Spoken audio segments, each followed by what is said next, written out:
Everybody having a happy May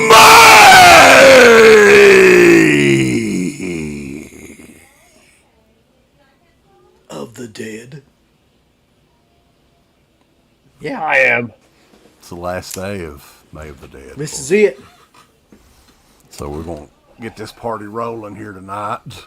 We're going to move on to a cruel summer. Woo! It's a cruel, cruel, cruel summer. Leaving me here on my own. Yeah. Love it. I got to ask a Karate question. Kid action. I know for a fact that that CK probably haven't watched none of this yet, but have you watched any of Stranger Things yet? Yeah, I'm on like episode 6, I think. Okay, good. So, have you, like, I don't know why, but I got obsessed with that fucking song. And if you watch the episode, you know the song that I'm talking about. Like the Kate Bush song. Is it the one where they were like fighting or whatever? It's the one where I'd never heard this fucking song before this episode. I don't know how, because it came out like 1986, but it's that running up that hill, running up that building. Yeah, there's one song on there right now that they said has like hit like really big numbers on like the Spotify and stuff from. Yeah, that's the one. It's like number one on iTunes right now. It's not been like on the charts since 1986. That's the power of Stranger Things, boys. Yeah, and that's what's cool about stuff like that is they go back and find these things and give them a new life, and it's nice because even if you know the song and you're like, you know what, I haven't heard that in a long time, and I appreciate it a little bit more now. I'm sure Kate Bush definitely appreciates it. Of course. Yeah, Kate Bush is just a name I never thought I would hear again. What do you think of it so far? Do you like it? It's like everything else. Like I've got my good points and my bad points. I mean, they definitely went a lot darker this season than they ever went before. But I think they kind of have to do that because like those kids are teenagers now. Like there's no... that's the only problem I'm really having is two things. Is number one, it's been so long since season 3. I'm like forgetting like how did she lose her powers? What the hell's going? Like I forgot like how things happened, and then just seeing the kids so much older now, it's kind of weird. Like especially, man, I can't even think of his name now. The dude who was like in the first one, he was the one that was taken, and now he's like in college or in school. With, like, Will, yeah. To me, it's like he seems really weird now. Like it just like it's interesting to see him from the first season to now, and you're like, wow, like he's gotten so old. Yeah, he's just one of those examples of like you have a kid actor, and like a lot of kid actors do this where like as a kid actor they look perfect for a part, but then you like fast forward 6 or 7 years and it's like they don't look. Well, some of them don't grow up though. Like Shaun Astin, he's like still like 5'2". Feldman, yeah. I mean, and my theory on that is that like when they're really young, they look younger than they actually are. So they, they're older and they can do the roles better because they got, age on the other kids. It would be kind of, I don't know how you would like developmentally in that range. But then like they never grow from that point. Like they're just kind of like, So, what we've got planned tonight is kind of a twofer, right? Our buddy Anthony wanted us to talk home media and Romero's Dead trilogy in particular in home media. So we're going to do that first because all three of those movies would definitely be considered three of the best zombie films of all time. I don't think there's any doubt in that. The other half of that is kind of a free-for-all. The people in the chat, if you guys want to contribute some of your picks, what do you think is amongst the greatest zombie movies ever made of all time? Yeah. Jack Frost, I don't like Day of the Dead. Just comes out of nowhere with that. Okay. Well, we can talk about that. I mean, that better not be on the list. Yeah. Day of the Dead is one of those movies that when it came out, I don't think it was that well received. And then over the years, much like Halloween 3, Friday the 13th Part 5, it's definitely developed quite a big fan base, actually. So we'll talk about that as well. But we have a crowd getting in here. There's more people coming in every minute. We'll go through a roll call, if you will. Cyberpunk 1997, not to be confused with Cyberpunk 1998. Welcome, sir. What up? William Ellman, our boy old Curtis Giles, who did a review of Bloodhook. I think that's one of his new favorites, Uncle Bill. You know what? I actually like Bloodhook a lot. But He likes Day of the Dead Bloodline too. That's Bloodhook is in my never-ending Vinegar Syndrome pile to watch, which I'm adding more to. Have you guys not seen it? No. I don't think I've it's ever actually seen not bad. It's not a bad one. It's like a slasher, but like, they're getting killed by like a fishing pole and stuff. It's kind of amusing enough, It's different.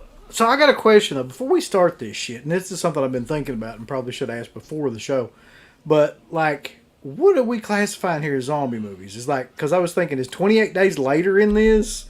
I'd say yeah. I was having those issues too, so I kind of just threw a lot of stuff in here, and I was like, we'll kind of figure it out as we go. So we're not having the infected person argument, right? We're just going to go with like whatever. This is loose. Okay. Like, we're not going to be strict, Romero-style slow zombies. Or I know people get all bent out of shape if there's fast-moving zombies and shit like that. This is a very loose, it could be infected person, just standard zombie fare. It could even be the old school voodoo zombies if you want to fucking do that. I don't have any of those on my list, but Tombs of the Blind Day. Joe Bob Tarhill is in the house. Subjective Perspective Collective. He's going to do some shimmy sliding, he said, a little bit later. Dirt. Stuntman Mark, Category 3, and me. That comment. Scream That's so Lucky true. Gore. Fucking Romero. Zombies can't run, but they can ride horses and shit.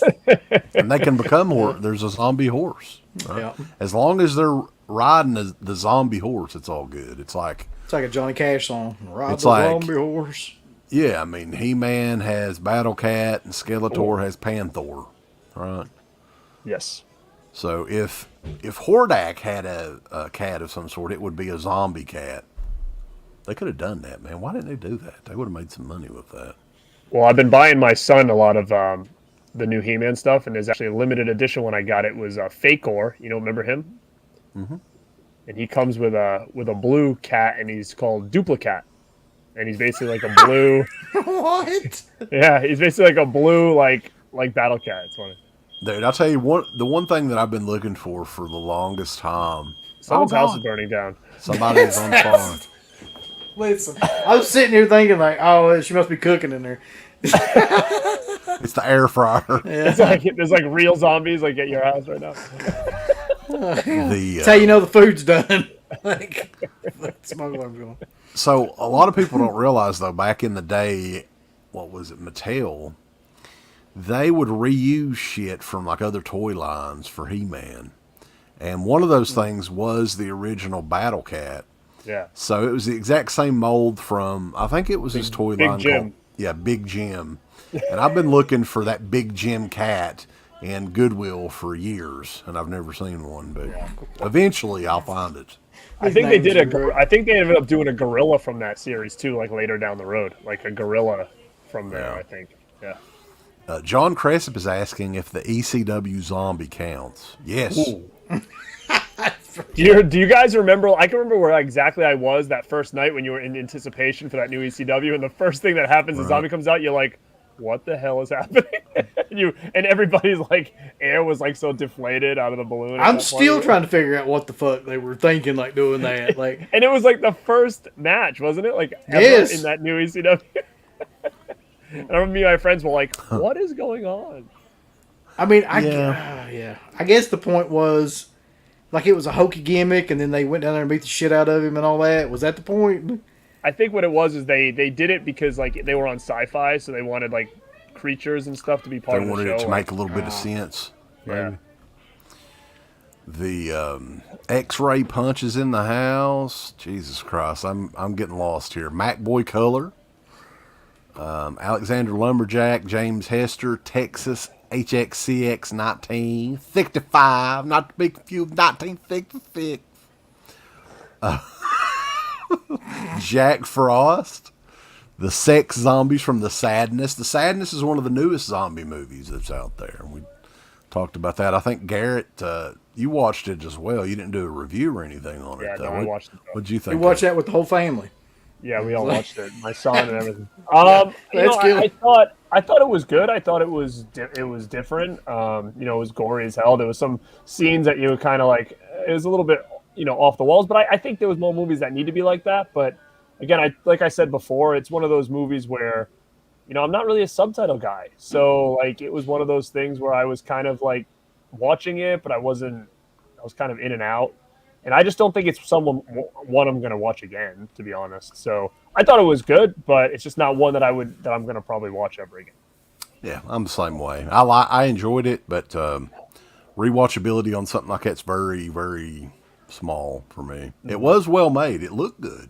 Oh, the gore effects were great. Grande's Graveyard is in the house. I want to go through these names real quick, and then we'll get rolling. Noah Sudret. I never could pronounce this guy's last name. I want to act like he's Italian. Noah Sudretti. Yeah. Foz Rotten, the composer of the MWO theme song. Mike Barrett, Nat Stalker. Yeah, he's bringing up Child's Play 4K. I'm sure we'll talk about it at some point tonight. Stay tuned. We're going to lead up to so you watch the whole fucking video. We're going to talk about that shit. At the end, we'll talk about it at the very end. How's that? Maybe at the end.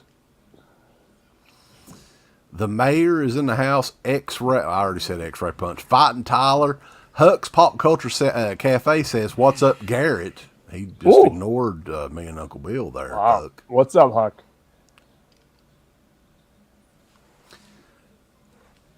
So, all right. Yeah, I think room tour video for that's coming soon from Garrett. He's going to finally do that. It's coming. It's coming. It's coming soon. So tonight is the finale of May. Damn, that one caught me off guard. Of the Dead. No, I took your part, but go ahead. No, that's fine. You already took it. Fuck you.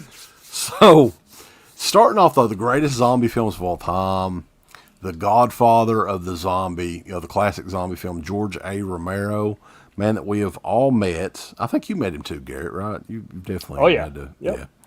Before he passed away a few years ago. Great guy, made some awesome, fun movies.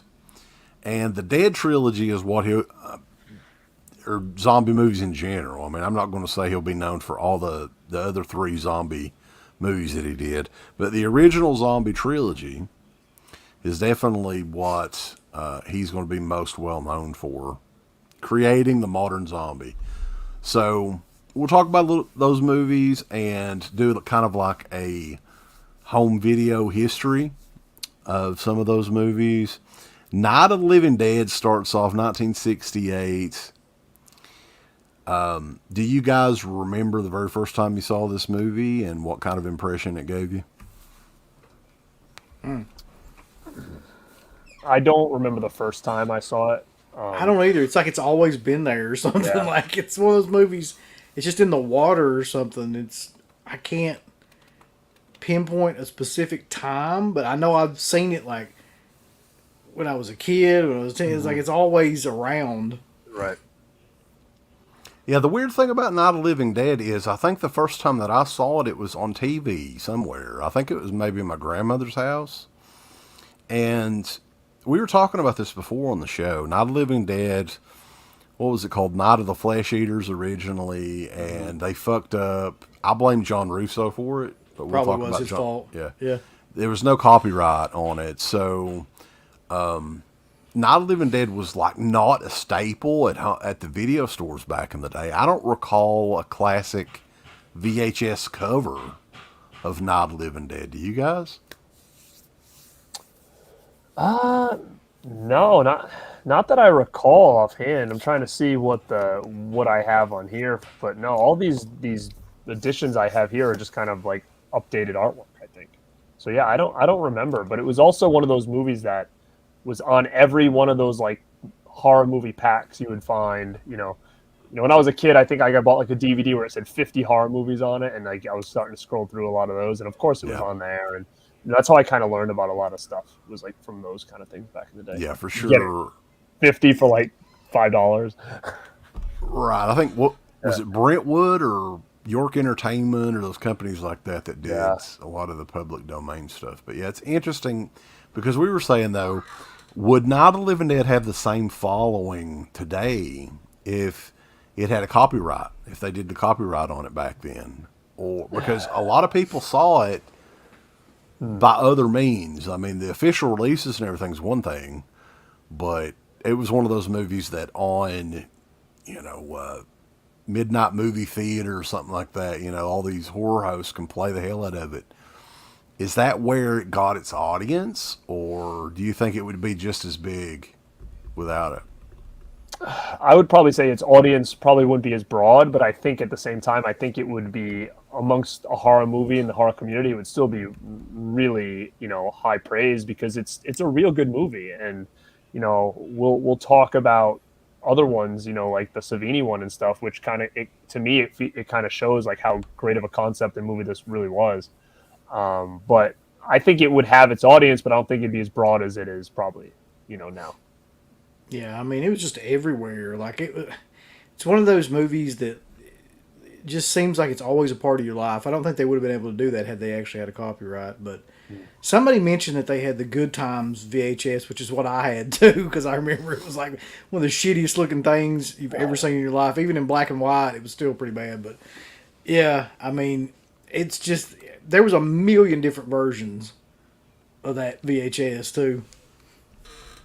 And it's interesting because a lot of the releases, even up until, and we'll go through them. I mean, the VHS tapes, and then there was a lot of the Brentwood stuff and the multi-packs and, with Dementia 13, Cabinet of Dr. Caligari, Carnival Souls.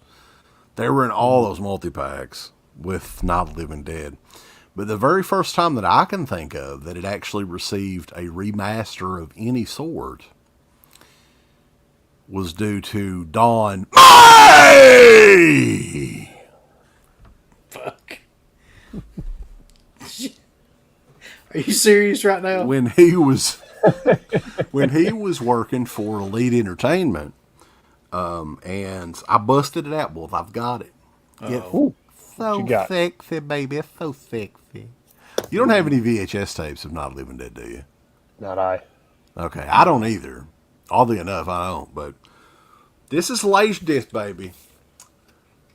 Elite Entertainment 25th anniversary edition. And this was the very first time that it had been remastered in any form. And this was the best transfer that you could get for Night of the Living Dead up until... This Laserdisc was 2008. No, wait. I'm sorry. 1990. It says 1994. Elite Entertainment. The DVD was 2008. So this was the best transfer that you could get for Night of the Living Dead up until the they remastered it again, which we'll talk about that release too. This is just a gorgeous edition here. If you guys can see that. Very cool, yeah.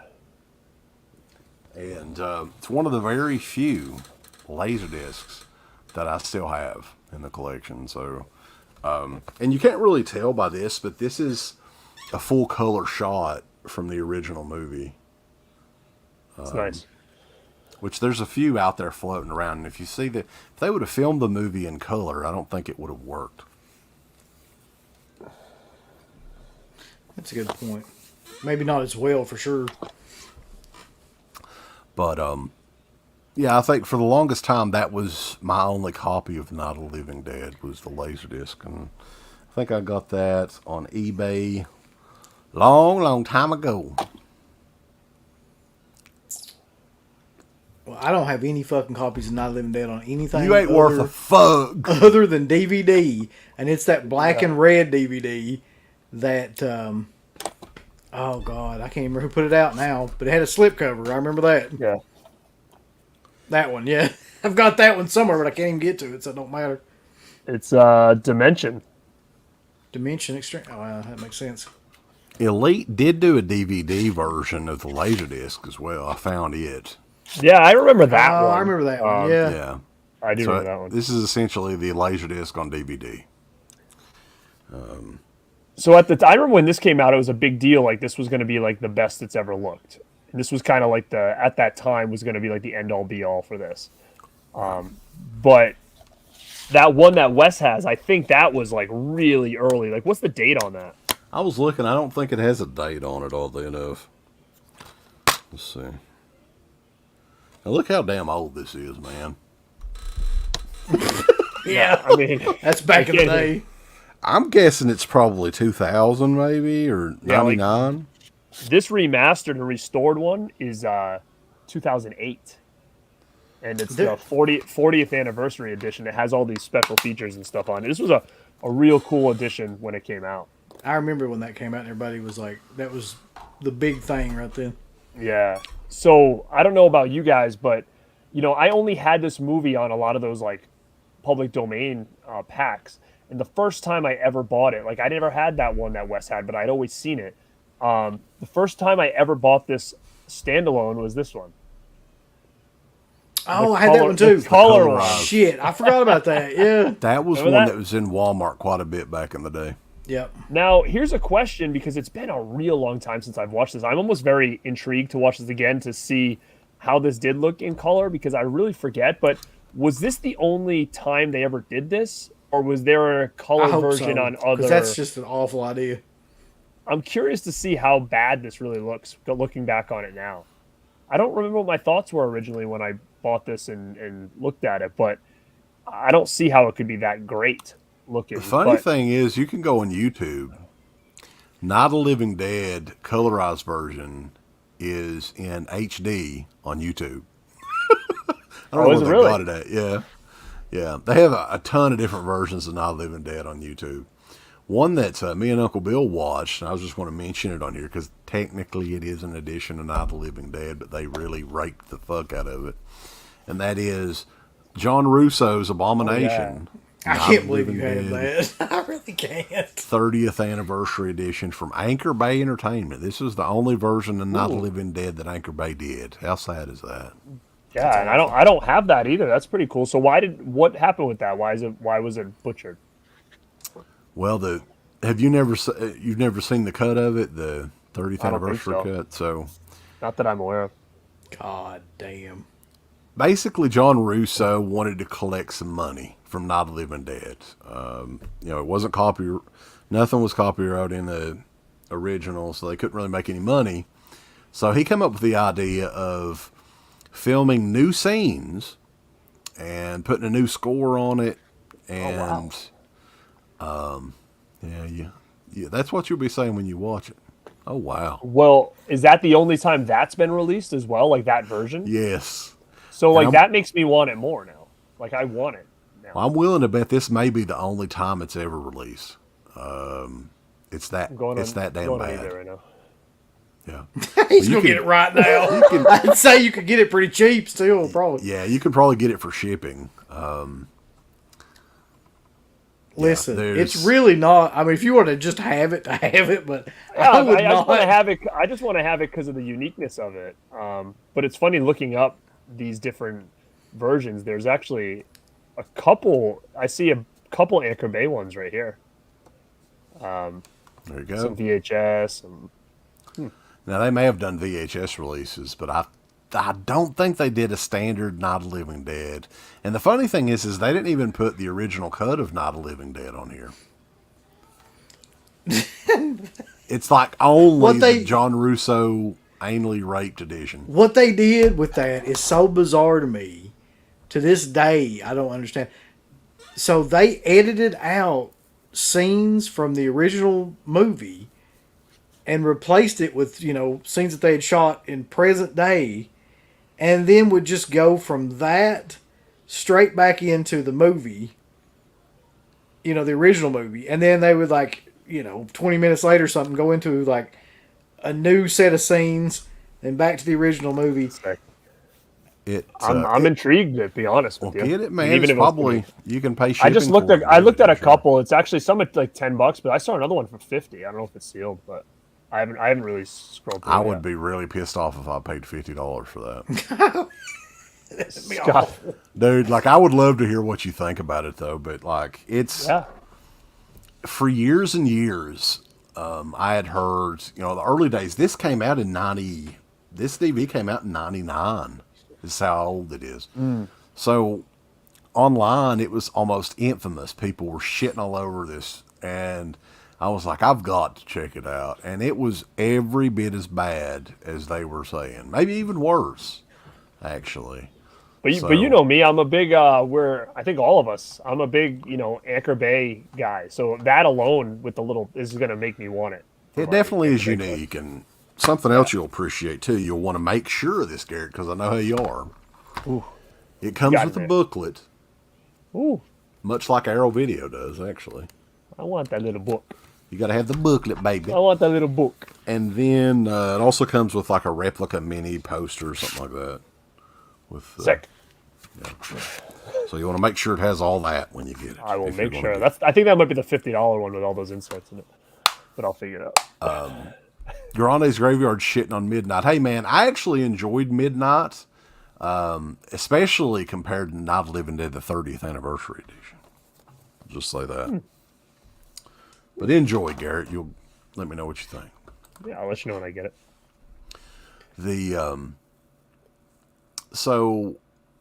I guess the best release of Night of the Living Dead, you mentioned the 40th. It was the 40th anniversary that Weinstein did, I think, right? Wasn't it Weinstein? Yeah, Dimension did it. It was... I don't know. But there's a lot of featurettes on here. Did they ever do a Blu-ray of that, a Blu-ray edition of that? Of this version right here? Oh, no, we've lost Uncle Bill. That fire, his house is on fire.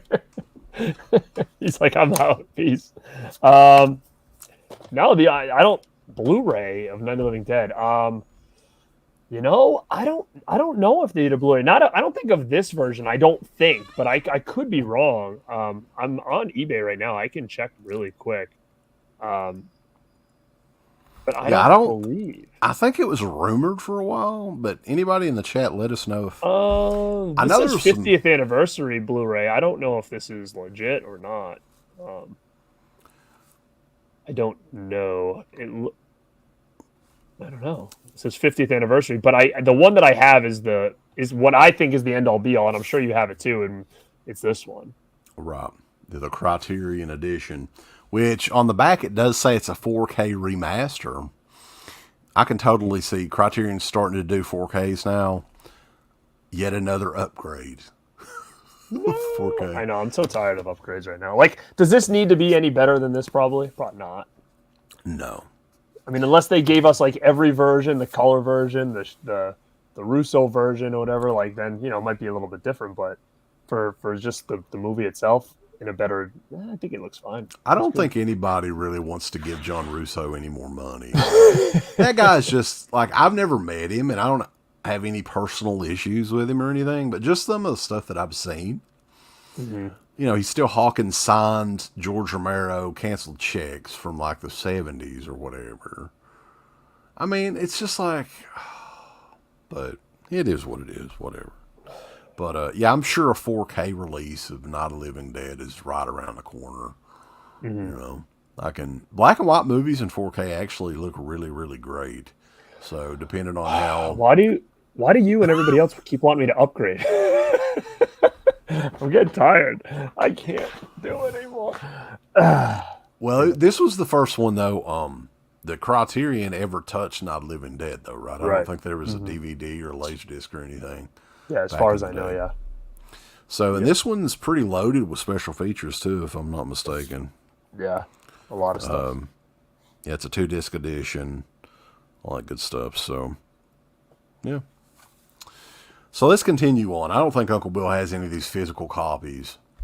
Dawn of the Dead. Now that one, as a kid, there is an epic VHS cover of that one, which I still have. It's probably from like 82, 83. Is it the yellow? That's the one I had. With like a... Let me see. Yeah, that was the one I had, yeah. Yeah, this thing looks like it's... That was part of the purge of my VHS purge. I mean, it looks like it's been through a damn war. You know what, though? Mine wasn't a case like that. Mine was like a regular...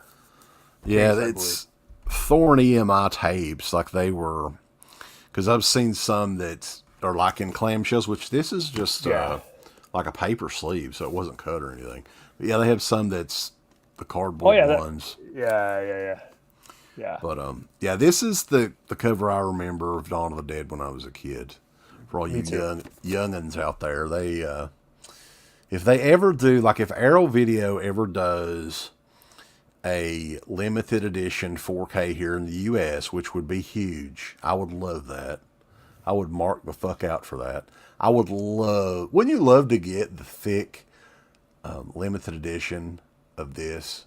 Oh, yeah, and you know, the thing is, the way they do it, too, like, it could be like an Arrow Video site exclusive or Diabolic DVD site exclusive with, like, that outer shell, kind of like what you could do with, the Argento stuff and whatever. So I think that would be amazing. And I think a lot of people would be cool with that, like, because we're noticing now, like, dude, like Texas Chainsaw Massacre, that cover from the VHS that we all grew up with, everybody used to hate that cover in comparison to the original one, and then it got all of a sudden this big resurgence where they're using it as like slip covers now and stuff, and I think that people would really go nuts for that. That was the Texas Chainsaw Massacre, that cover, that, I mean, to me, that's what I remember as well as a kid. That was the VHS tape, but and the same thing with this artwork. Yeah, the other one is Last House, and Arrow did do that VHS cover steelbook. Remember? Yep, I have it. So that was another image to me that was always the main image for that movie.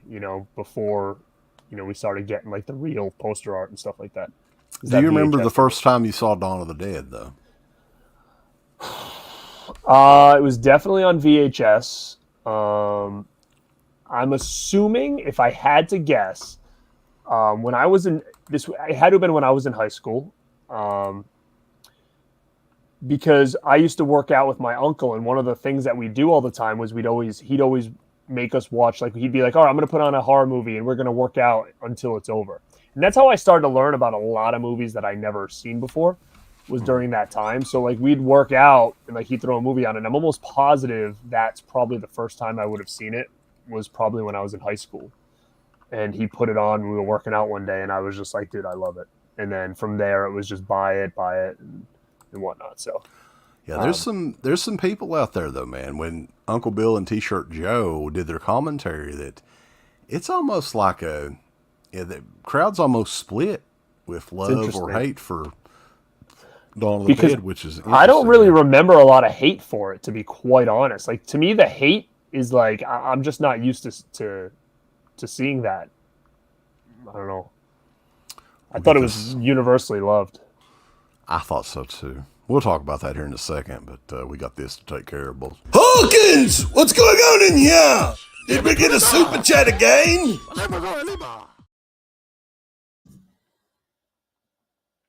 Woo, thanks, man. Dawn of the Dead European cut is worth it just for the cast commentary. I prefer the extended cut, but the cast commentary for the Euro cut rocks. Yeah, that's a little interesting. We'll talk about that too. Let's go through some of these Dawn of the Dead editions. What do you have? You want to? I got the earliest. I VHS, can start. I think. You go, because I think this VHS that I have is, so you showed that one. Do you have any more VHS or just that? Just that. Okay, so here's the one I have. It's Anchor Bay, I think. Oh, it's got that little image on the back. And yeah, so I got the Anchor Bay one, which is cool.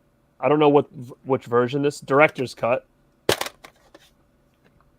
So it's a cool edition. I like that neon colorway there. So that's the only edition I have on VHS. Now, when it comes to DVD, we know that there was a lot of editions for this, and a real lot of editions. And I had a bunch of different ones, but they had been sold off. And I actually recently found this one at the archive in Connecticut, and I picked it up because, number one, I collect Anchor Bay, and number two, it was one I actually never owned before, and it was this one. I love this artwork too. It's that like neon artwork, but it's funny because this is the theatrical cut, but the neon tape is the director's. It's strange. I thought it would have been the same. Was that the original DVD? What was the year on that? This is... I think there may have been one more before that, possibly. I can't. When it comes to these Dawn of the Dead releases, man, yeah, it's hard to see. Oh, and there's a little book in here, a little sleeve. It says 1978, so it's not that. 1999. So okay. Would that have been right? Like, oddly, I think that's number 2. So oddly enough, man, this is hard to believe because I remember we were looking this up. Dawn of the Dead DVD, the original one's from 1997. So the very first year I think DVD was out, Anchor Bay came out with that. So that's crazy to think that. I was still in high school at the time. Well, I'm trying to think which version it was, because the other version that I had, I bet you still have this. I had that other version on Blu-ray and DVD, and it was like that brown one. Was that director's cut again? Yeah, I've got that one, which I'll go ahead and... Okay, that's the main one, yeah. That's from like 2004. So this was just one disc from the box set, which I think you grabbed. You've got that there. Yeah, now is that the director's cut? Is that what that one is? I forget. It's just the theatrical cut. Okay, so I had that one. I sold it when I got my box. And I had that on Blu-ray, which I sold because... That was one of those Blu-rays that was going for big money. I don't know if you still have it, but I sold it because I was like, it'll get a way better version like soon. And then I sold it, and it's like I never saw it for years again. We do have another request, Dirk. Yes. Hawkins, what's going on in here? Did we get a super chat again?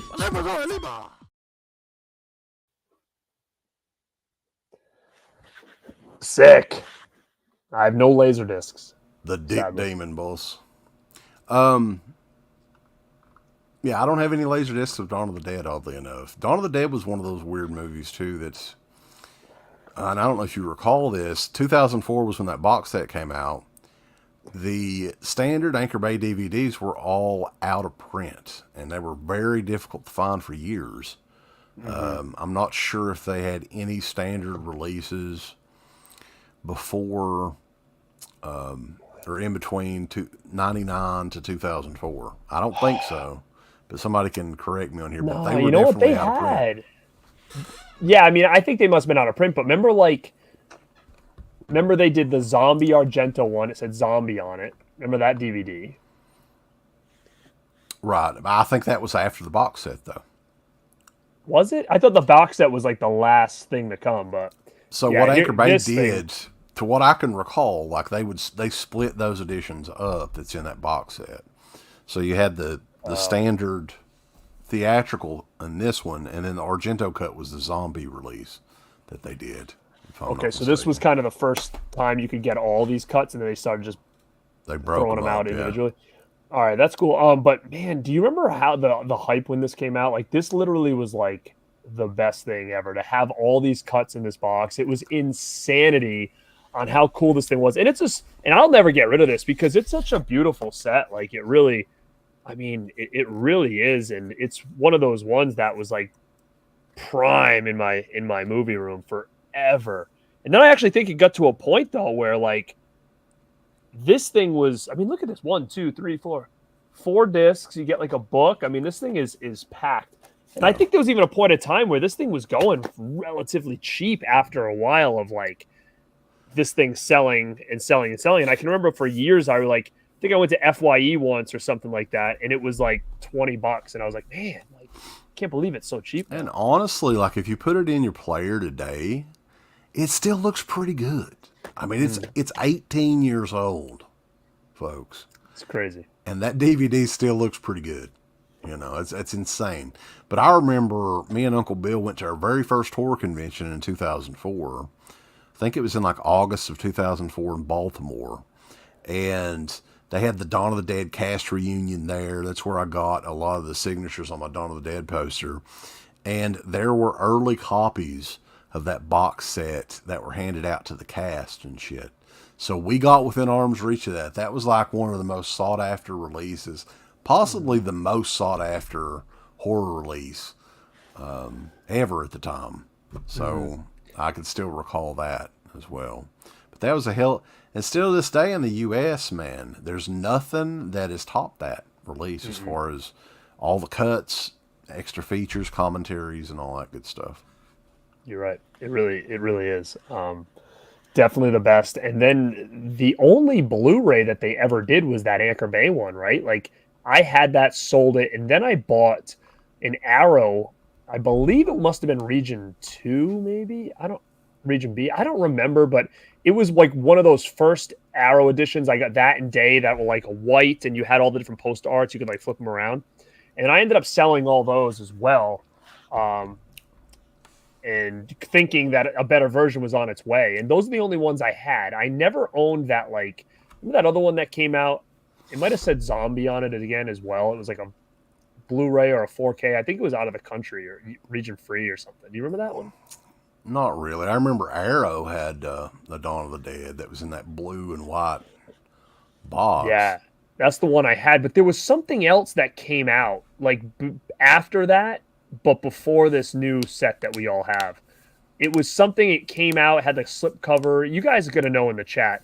It was an overseas release. Oh, yeah, I think it was German or something, wasn't it?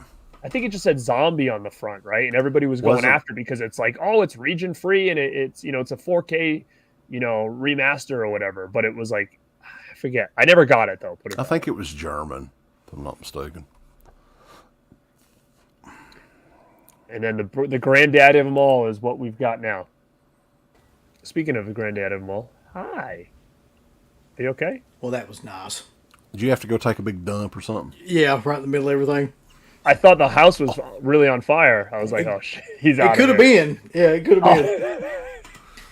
The dog runs in, his ears are like lit on fire. You're like, Net Stalker, though, is talking about you can't watch DVDs on these new TVs. What do you guys think? I think you can, and I think they look okay. I mean, of course, if you're Don May Jr., you're not going to be able to fucking enjoy a DVD on a new TV, but... you know, it's an interesting question, because I don't remember the last time I did watch a DVD on the TV, to be honest. After the stream tonight, before you go to bed, watch that Dawn of the Dead DVD or some of it on your TV and let me know what you think. Actually, you know what I'll do? This isn't I was going to say I'm going to watch that Colorized Night, but that's probably not a good one to try. No. Here's the thing, like I can't even get to any of my DVDs at this point. Like they're all in storage. So it's like I haven't seen a DVD in Give out your storage locker address. yeah. Probably like 3 or 4 years since I've seen a DVD. Then, after he gives you the address for his storage locker, go to the DEADPIT poster video and then run down there really quick. Because UB Take has inventory on what you want to get. Yeah, he's got a sick poster collection. Sick. Anthony is in the house, the man that requested this. So What's we're up, midway through the Dawn of the Dead physical media releases. the big daddy of them all right now is that Second Sight edition. Do you have yours on hand? Because mine's over on the shelf. I can go grab it if you don't. I do not. No, I thought that you would. All right, hold You on. would grab it, but so I sold my Dawn of the Dead Anchor Bay Blu-ray. I don't know if you still have yours, Uncle Bill. I think I do, actually. Hold on. Oh, we might have another one before the set. Keep talking amongst yourselves. You got that shiny protective case. I need to get There that you for go. mine. Boom. Sweet. Now, which one are we talking about?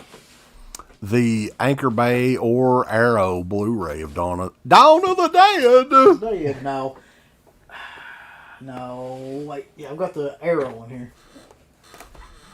Showcase that, because I like those old school Arrow releases. Yeah. Dawn of yeah, the yeah, Dead. These are my favorites, and they don't do these anymore. I wish they did, like with the little No. window covers. I had a lot of those and sold them all except for Obsession's the only one I still have.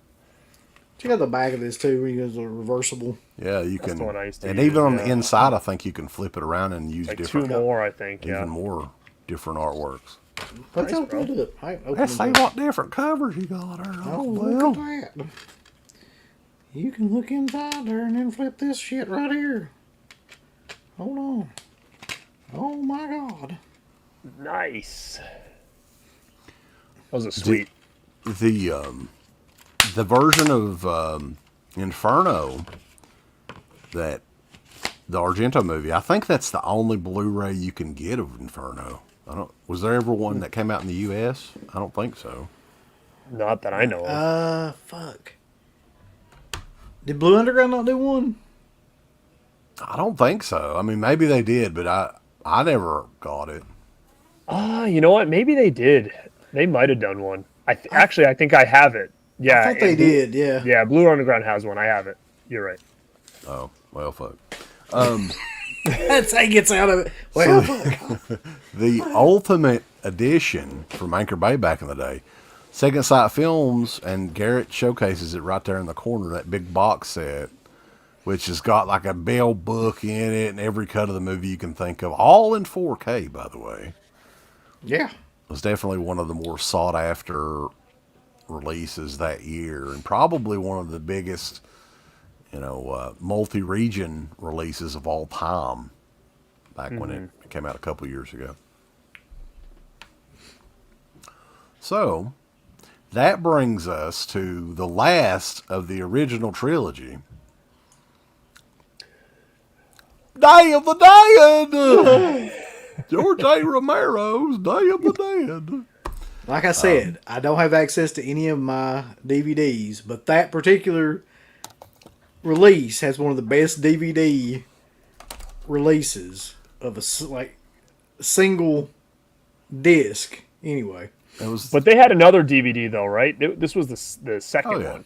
Yeah, they had a. there was a couple of them. Yeah, This is this one. Wait, is this? Remember? that's the one I'm. Oh shit! it's fucking dry rotten.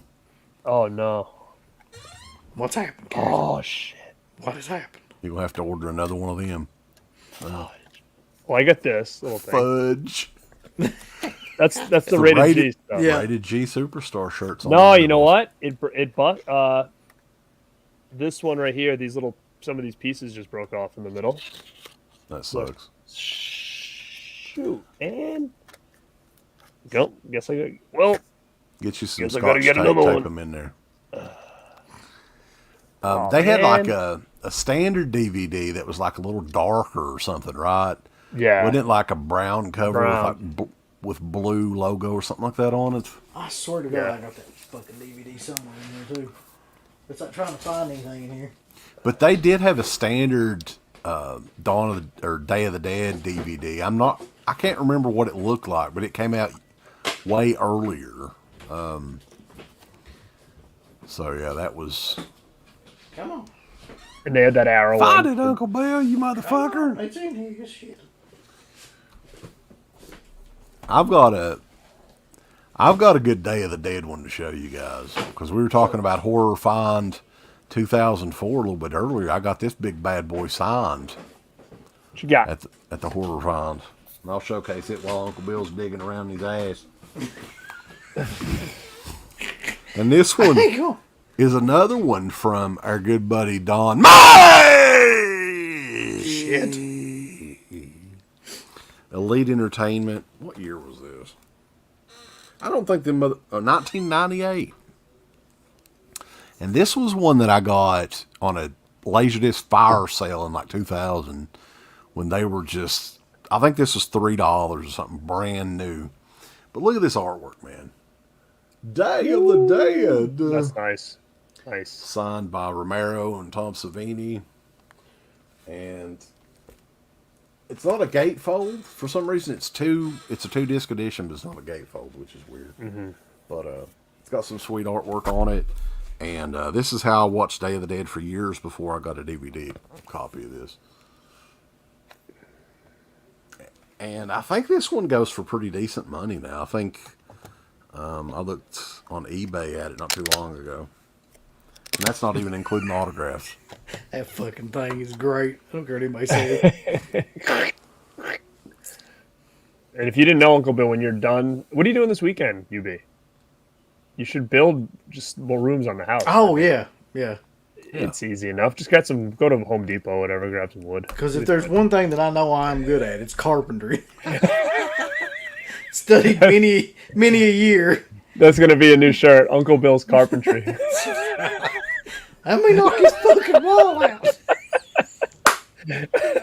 It'll say like Tool Time or whatever. Uncle Bill can do his own show on YouTube for carpentry. It'll be like the new Yankee Workshop. Yeah. On PBS. Like, what are you building here? Like, I'm building new movie rooms. Here's how that would go down to. It'd be easy to knock the shit out. Then it'd just be like a gaping hole for like a year. I just have like a garbage bag over top of it. Yeah, I've knocked this wall out. Yeah, no problem. Just build a couple extra rooms. Somebody wanted me to build a room. Like, what's going on? Just put an addition on. You walk in there, I've got like cardboard around like where the wall was. I push it out like 6 honestly, feet. I've seen people make shelving out of milk crates and they just stack them throughout the whole room and shit. I mean, it doesn't look the best, but you know. I'd really like to have just at the top, like all the way around, just like a shelf. Do you have space to do it? Like, is there a space up there? Yeah, I mean, there's definitely to do. Dude. You should do that, and for sure. If there's space up there to do it, you might as well. I mean, it's not hard just to get some shelf up, just to go all the way around. You have a garbage bag over the hole. That's Eastern Kentucky, man. That's a quick fix. Garbage bag and duct tape. It fixes about anything. That's right. That's funny. Wrap duct tape around the whole house. All the way around it. That's sealed up pretty good, boss. The kids talk to your kids. They're like, "Why is your house all taped up?" Oh, my dad's put an addition on for his movies. He knocked the wall out because somebody on the internet told him to. Net Stalker says Home Depot is your friend, man. Get some nice cedar wood and make you some shelves. Okay. I couldn't even make the fucking birdhouse that you had to make in like shop. That's the thing. Like, you remember in FFA when we had to make a yes, that's what I'm saying. It was a toolbox is what I had to make, and I couldn't do it either. Oh God, I had issues. It's just not my bag. We got Les Claypool over here. Oh God. I don't know who he's talking to, but let's It's not that let's bad. continue on though. That is the physical media. Now there is a Blu-ray edition of Day of the Dead as well. Uncle Bill's birdhouse was condemned. That's the best comment. Oh God. Oh. Yeah, pretty That much. could be another shirt. It could say like, "I survived Uncle Bill's condemned birdhouse." Shirt.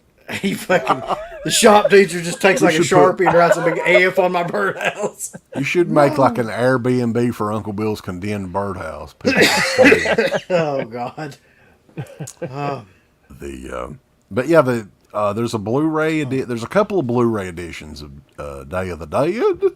Oh. Didn't Where the fuck did I put any of that stuff? Arrow had a Blu-ray of it out, right? Yeah, same one Uncle Bill had. But the Dawn one, it was a day one that matched it. And then the coup de grace when it comes to Day of the Dead, at least to this day, which I'm sure 4K will be coming at some point, was the Scream Factory release, which I think that you grabbed that one, didn't you, Garrett? Yeah. This is one of those movies that like I'm like so hesitant to be like, should I just sell this now or what? Because like at this point, I'm willing to probably sell my Texas Chainsaw 2 at this point if the special features are all ported over. But like, you know, you got to work quick, man, because they're freaking Scream Factory's dumping all this 4K out like quick. And I would about guarantee that all that stuff's going to be 4K within the next year. I would love to see another studio get those movies, though. Like, but you know, I think they probably will. Like, I have a feeling someone else is going to get Day at this point. Maybe Arrow. I just because that's what's happening. Like Texas Chainsaw 2, who would have thought Vinegar Syndrome would have it now? You know what I mean? Like, it's just interesting to see. But yeah, this is the one edition. It's pretty sought after. It's got the slip. It's got that classic artwork there. I like that. First, I always loved that poster. That was one poster that I never did get that I always wanted was the... Same here. Yeah. First OG. I got it, so fuck both y'all. You in got that- fuck it's it. Hey, Yeah. Well, it's going to be gone now after everybody knows where that storage center is. that little cocksucker Uncle Bill's got the... hey, folks, he's got the Sleepaway Camp 2 poster as well. The I've got that right over here somewhere. Oh, it's not in the storage center. All the good stuff's at the house. Oh, fuck. I don't I couldn't know. get it out of there without like turning 16 different things over, but it's over there. Day of the Dead, though, like we were saying earlier, that was one of those movies that, for the longest time, it was the bastard child of that trilogy, which is hilarious if you look at the movies that Romero made after. You know, the zombie movies especially. That's true. Day of the Dead was definitely like, the makeup effects and stuff was at its peak when it comes to those zombie effects. That was the best gore in any of those Romero movies was in Day of the Dead. You didn't like the Gore and Diary of the Dead? I don't even remember Diary of the Dead, thank If God. Curly Jaws is in here, he's going to tell you that's just the best one anyway, so it doesn't matter. Cable 54 guy, I've also got the poster for Death Dream. And Grande, I can't sell that poster. That poster is like one of the fucking hardest posters in the world to find. Brian in here says he has the Burning original up in his room. Yeah, that's a great poster too, the Burning one. So nice. Pretty much the only huge one sheet that I definitely, and we should do a show about posters. I don't know how. I would love Maybe to. we can figure out a way to take photos or something and show them on here or whatever. I don't know. You know, you really can't buy posters like that anymore. Like, I've tried to go on eBay and stuff like we used to do and, like, try to get some stuff. It's just, there's nothing on there for one thing. And the stuff that is on there, they've jacked the prices up so high. Like, you could never get that stuff now. It's like Jaws was the big one that I never did get that I wanted. And it was within striking distance. I mean, it was something that it would have been high for me back in the day. But now it's just unattainable, really. You're paying over $1,000 for a Jaws poster now. It's in good condition, at least. Yeah, my uncle just sold his actually for, I believe he sold it for $850 on eBay.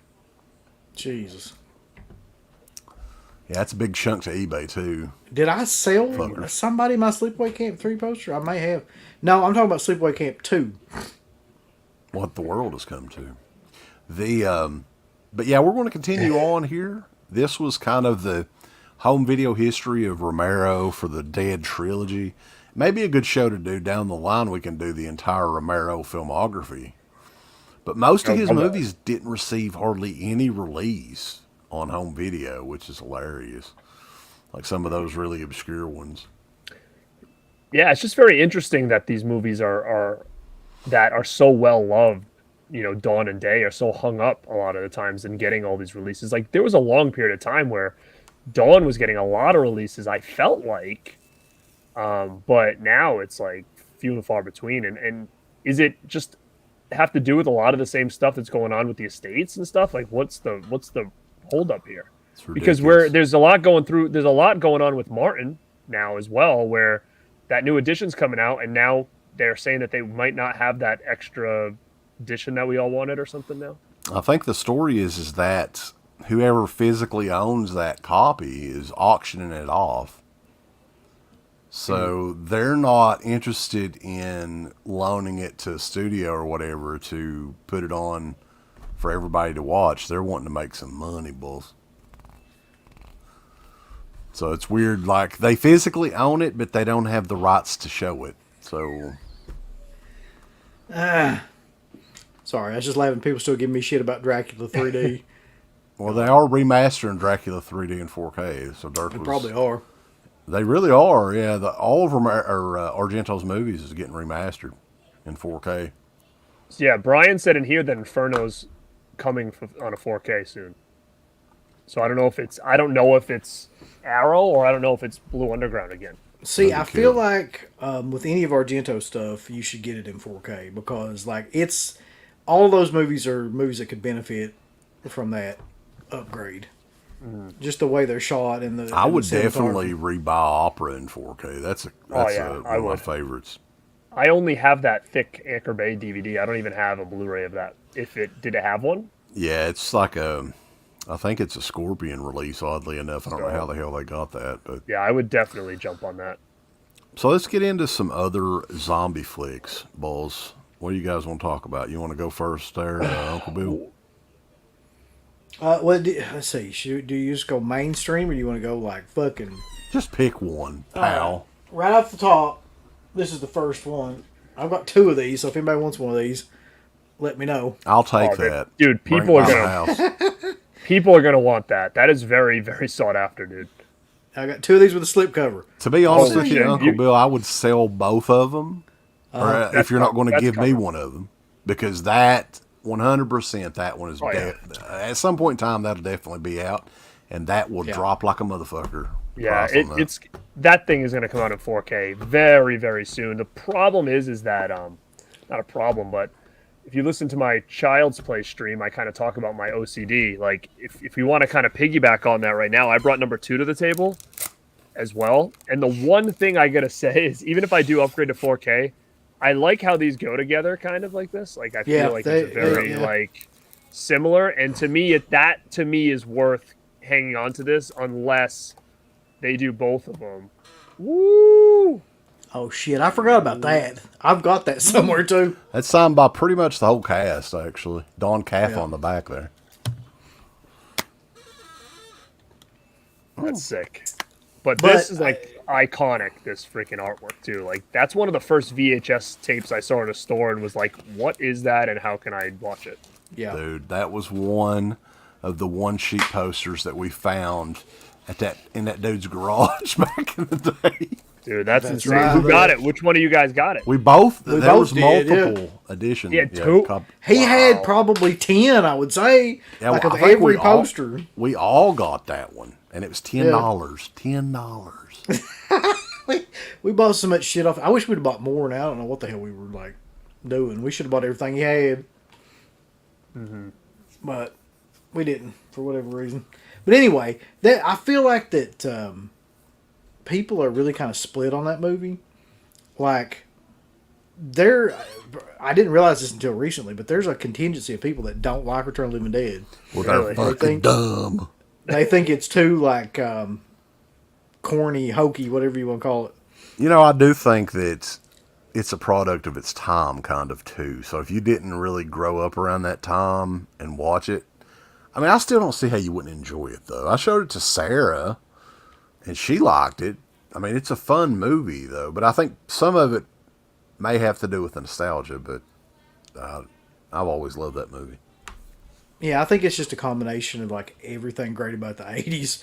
Like, loud metal and punk music, like, mixed with gratuitous nudity and violence. And it's actually a really well-acted movie, too. I mean, Brian Goes Blue. That was one of those they did an extra slip for, right? Do you have the extra slip, Garrett? I sold mine. It was purple, but I do have the 2 posters up on eBay right now as a bundle. Yeah. It was like a purple slip. It was a zombie movie we needed at the time. Are there really people paying $500 on eBay for the Scream Factory Leviathan? If that's the case, I'll sell my Leviathan from Scream right now. That movie's not even that good. No, it's not. And I mean, at that point, I'll just pay $14.99 from Kino when it comes out on their sale drop, and I'll even, I'll sell this thing for $100. I'd sell Leviathan. My Killer Podcast is in the house. What's going on? What's up, Mel? Howdy. Gus. Ryan said, was that my eBay listing? Probably. It's both posters. Yeah, probably. Gus is in the house as well, fighting Tyler 14. Some new people popping in. Over 100 people in here. So definitely, if you're watching and enjoying, give us a thumbs up. Hit that button, do that shit. Subscribe to both channels, born2berad.com, deadpit.com, or deadpit, born2berad on YouTube, whatever's easier for you to click that subscribe button, because we always doing stuff separately too. Yeah. And if anybody wants Leviathan, He's talking Leviathan. Pretty heavy. Yeah, say you'll cut him a deal tonight, only $450. Shit. I'll do it. Yeah. I'd do it for 80, probably. I'd do it for 80. But Let y'all me want to look see on something? eBay. Y'all want to see something killer though? Sure. This is some sort of fucking limited edition German Return of the Living Dead 3. That's good, man. I think I have one. Look of at those. that. Look at It's got her boobies hanging out on It's a it. nice one. That's different, man. That's I why just have this one. I need to move to Germany. I've got that one too. This is such a bizarre. I don't know where the hell I got this at, but That's shameful right there if we've only got 6 likes, boy. That's bullshit. fuck y'all. Well, if you guys only have 6 likes, I probably only have 3. So go like this stream if you're in the chat, will you? We probably But only have guess what? 6 likes combined. This one is region free. Why is it region code free? I don't fucking know. Woo. It'll be a mystery. Yeah, that's Anyway, a good one. That's all. I think it's an awesome movie. Really. Like, it's really underrated, too. I mean, people talk about it more now, but, like, it really never, ever got talked about for a long time. You're right. All right, so let's go on, though. Return of the Living Dead, I think the original trilogy, you can't go wrong with any of those. Right. Return of the Living Dead 2, I've talked about a million times. That was one of the early movies I got to see in a theater as a kid because they didn't give a fuck at the Strand. If you had the money, come on in, honey. Come on. You got the money, we got the time.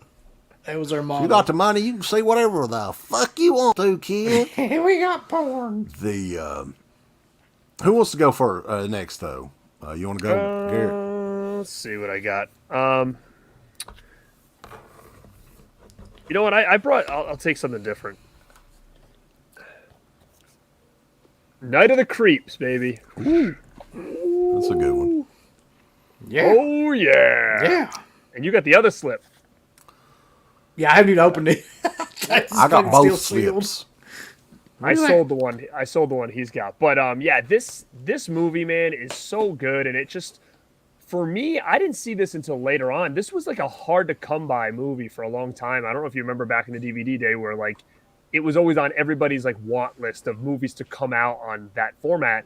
And I ended up getting like a real HD like DVD bootleg of it at a convention, and just totally fell in love with it. And you know, then I had to get the movie poster, and then I met the cast, had them sign it all. Like I have a signed cast one sheet. And, man, I absolutely love Night of the Creeps, and I think if you guys haven't seen it, it's just one of those movies that I think blends comedy and horror really well.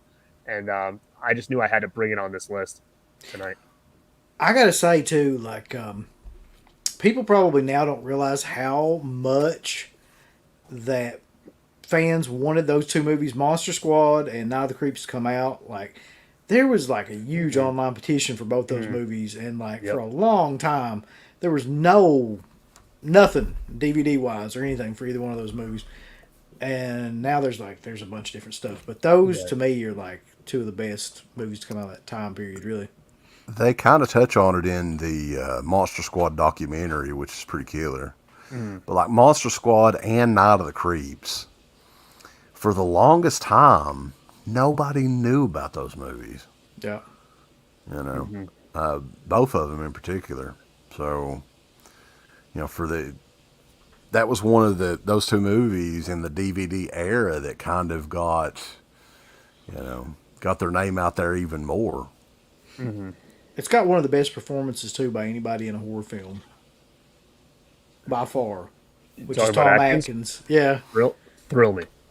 I mean everything he says in that movie is golden. Like really, every line of dialogue he has is great. Like No, Bullwinkle Moose.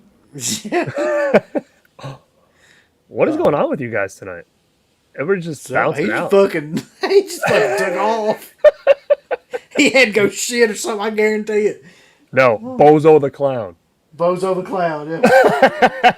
Yeah, so if you guys haven't seen Night of the Creeps, you gotta find this. You gotta watch it. And again, this is one of those ones where every time I'm showing a Scream Factory, I'm like, oh, they're gonna make me buy the 4K in like 6 months. Like, that's the point I'm at right now, where I'm looking. I'm like, which ones would I upgrade, and which ones am I not gonna upgrade at this point? It does really make you think, though. Like, what was... I mean, I'm fairly certain some of these bigger, like Return of the Living Dead, like, they'll have that in a 4K. It's got to be soon. Within the next year, I would about guarantee. And because the thing with that is, too, is there's so many different versions, right? They could do something with that where, like, you know, isn't there, like, different scores that they could have if they do 2 different versions with 2 different scores and all that other stuff? And the same thing, like, they could honestly come up with a box and have 1 and 2 in there, and I think that would be pretty killer. What the fuck? I see old Curly Jaws. I have all the Return of the Living Dead movies, so I've seen Right. the Grave many years ago. I've seen that other Shut Necropolis your or whatever. I've seen that. I got all those, man. Those are coming from Vinegar Syndrome in 4K soon. Screaming No like doubt. banshees. Screaming like a banshees. We're gonna go through these. I mean, this one right here is one that I want to revisit, but I kind of want to wait until the 4K remaster comes out because I hear that it's done, but I don't know who's coming out with it. What you got? Boys, one of the goriest fright films of all time, according to Phantom of the Movies. Oh, I know what you're gonna get. Dead Arrive. Never look at custard the same way ever again. That was on my list too, man. That was on my list, and I had the Blu-ray. For the Lord. I sold that Blu-ray for big you? money, guys. Oh, he's got it. I didn't sell it. Dude. I held on to everything. I sold that for I sold it for $100. But Listen, Gary, you're turning your back on Peter Jackson. well, you know Can't what it do was it. is I thought like for the fact that that went out of print so fast, and then Scream Factory was like kind of like really doing their thing. I was like, dude, that thing is gonna get released anytime. And again, it was one of those ones where I jumped the shark and then had to obviously wait forever. But yeah, I had the DVD too, so a great movie, and I think that I'm excited to get a new edition of that thing. So I watched that movie, I don't know, about like 100 times as a kid. Like, that movie is just so amazing. I think it was one of those movies too that was on IFC a lot. I think I remember seeing it on there quite a bit, and that may be when I first saw it, actually. I don't remember seeing it as a kid. It was probably when I was 17, 18, 19 years old. But the funny thing about this, and that Blu-ray in particular, that was in Walmart. Yep. I remember I got distinctly seeing that Dead Alive Blu-ray in Walmart. Yep. And just think of the shit that's in this movie, and this was at Walmart. But this is my favorite Peter Jackson horror movie by far. Noah, what was his name? What was fucking Peter Jackson's character's name in Bad Taste? That's going to drive me I don't crazy. know. Bad Taste is interesting though. It's been a long time since I've seen that, but I always thought I kind of liked it. I love that movie too. I think I saw that one before I saw Dead Alive, and like didn't really know what to make out of it because it's so Now it's goofy only and only has that DVD, right? It had a nice DVD too, I think. Like I have a I've DVD. got It was it. pretty packaged nice, but that's all that thing hasn't had an upgrade since then. Derek. Well, That's his name. Yeah. that's another one that's he remastered Bad Taste, Dead Alive, and Meet the Feebles. Those were all remastered. So I remember I was hunting for Meet the Feebles for so long on DVD because it was like valuable at the time, and finally I found it. But what a movie that is! the thing about Bad Taste is though, is it's very cheaply made, wasn't it? On like 16 millimeter or something like that. I mean, it looks like shit, and it not that the DVD does. It's just that the movie itself looks like shit. Like I don't know. I don't feel like it had any kind of budget. Peter Jackson though, like I remember when the Lord of the Rings and all that stuff was coming out, and I was like, how in the fuck did he get that job? I know he did a few mainstream, like The Frighteners, which was kind of a failure. Yeah. It didn't really make that much money. And then he did, what was the movie he did with like Kate Winslet? And like that was kind of a murder type action movie or something like that. Beautiful Creatures or something like that. Wasn't that the name of it? Oh, yeah. Yes. Yeah, it's a pretty good movie, but not really. I mean, I was just. But then the Lord of the Rings, like I can't imagine anybody else making those movies. Just the attention to detail for those movies. Mm-hmm. I mean, you can tell though, even in like Dead Alive, that the guy is like a genius when it comes to just the way that he films things, the editing and all that, and the cinematography. Like, some of those shots, still to this day, like you watch it, and like, I don't understand how he did some of the stuff that he did. And with that special effects house, what is it called? Like Weta or Veda or something like that? Weta, yeah, something. I mean, gonna get Weta, gonna get Weta, bitch. Yeah, so there's all that. But you can't go wrong. You can't go wrong with Dead Alive. No. Hopefully we'll get a 4K of this one coming out soon. So if you haven't seen it, I'm sure you can probably track it down online to watch it. What are they going to say when Uncle Bill's working on that addition on his house? They're going to walk in and say, "This place is infested with vermin." That's right. Wow. You know what the special features are on this Blu-ray, by the way? A trailer and that's Spanish it. There's nothing else. A trailer. So they really. All right, UB, it's on you. What's your next pick of something we haven't talked about yet? I know for a fact that he's sitting over there with this waiting, so I'm just going to go ahead and pull this out. If he's got it already, I think he's got it. Oh. Yeah, I have the old copy of that though. You have to admit that. The old Blue Underground. This is what I love about Don May too. It's not enough to have like a slip cover. He puts like packaging over the slip cover, and the steelbook has packaging and shit on it too. Yeah. Well, what we're talking about is, and I still like to call it "Let Sleeping Corpses Lie." That's what I always knew the movie as. But since that release, it's been The Living Dead at Manchester Morgue from what was 1972, 1973, 74, I think. Was it 74? Fuck. Now you got me. It's a great 1974. You got it, dude. Very underrated. I feel like the visuals are awesome. I feel like he does such a great. The tone of the movie is really good. I've been a big fan of this since what I have, like that Let Sleeping Corpses Lie, and that the first time I ever was introduced to this movie was that tin, big tin. I was like, oh, this movie must be awesome if it's getting a treatment like this.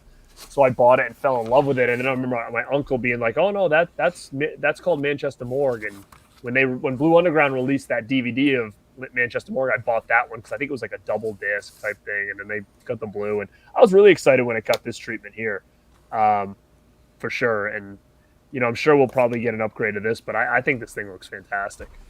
I mean, this is kind of like the way I look at it, too. Like, you had Night of the Living Dead, and then to me, like, Living Dead, the Manchester Morgue was like a stepping stone between that and Dawn of the Dead. So, even the zombies and things in this movie look a little bit more like what you would see, like, later on. And what they do, and the gore and stuff is a little bit more like what you would see later on too.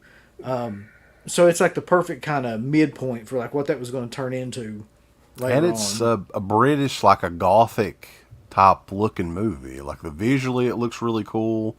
They kind of explain how the zombies become zombies in this. It's some sort of like, wasn't it some sort of pesticide or something right there? Yeah, it's an environmental kind of like contagion. That was the whole, I guess, whatever message of the movie. The look of the zombies in this is really cool, I think. Very cool. So, yeah, this is one that really shocked the hell out of me back in the day.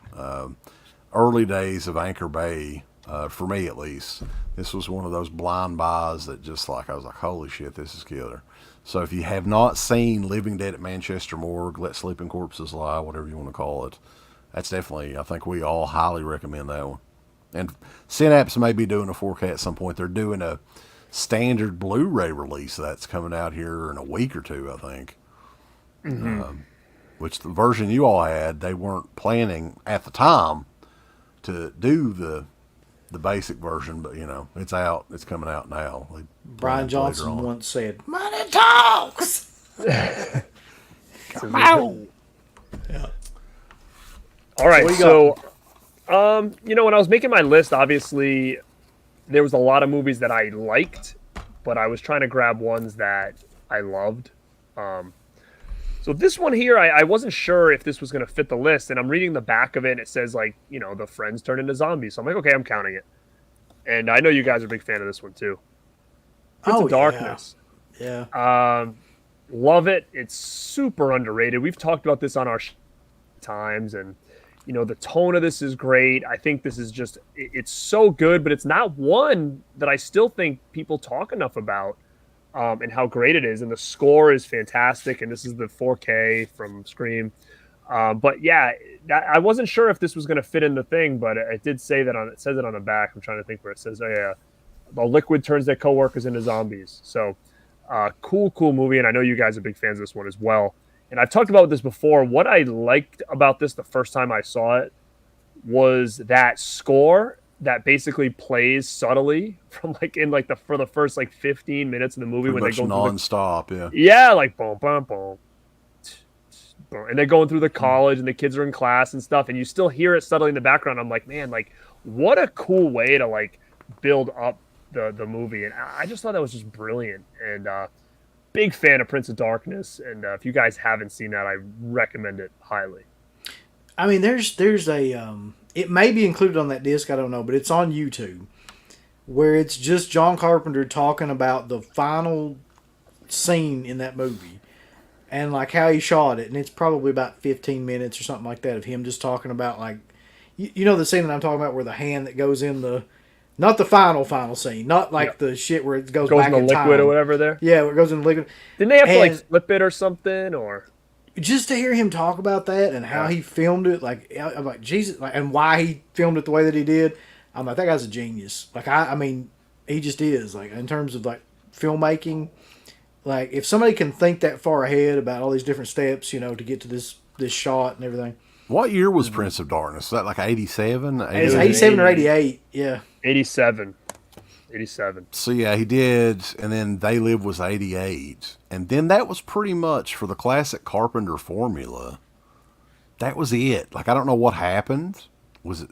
Do you guys blame Starman or? I actually like Starman, so I don't mind Starman either. To be honest with you, I don't mind it. I know a lot of people give it a lot of shit. I know it. I think that well, he was worried about getting typecast. That was the thing, and he wanted to try to do something different.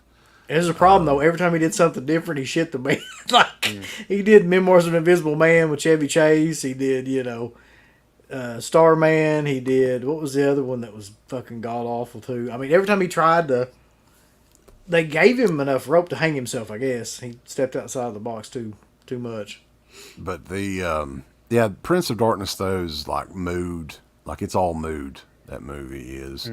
And I always love, and I'm glad that, Scream Factory's doing this with all their 4Ks, aside from the Child's Play one, which we'll talk about in a little bit. They're doing the original artwork there, and I always love that original artwork, too. It's kind of abstract, but it's kind of got a creep factor to it as well. So... Yeah, I totally agree on that as well. And I think,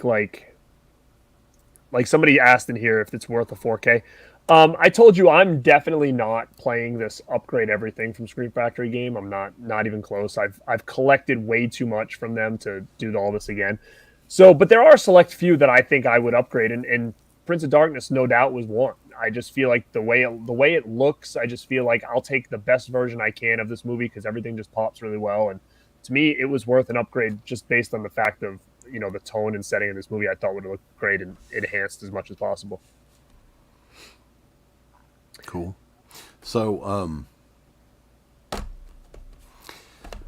this was mentioned earlier, and I don't know if you guys would think that. I kind of think this is kind of a zombie movie.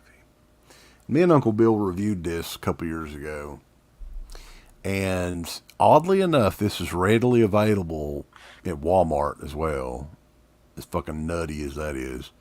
And that's David Cronenberg's Shivers.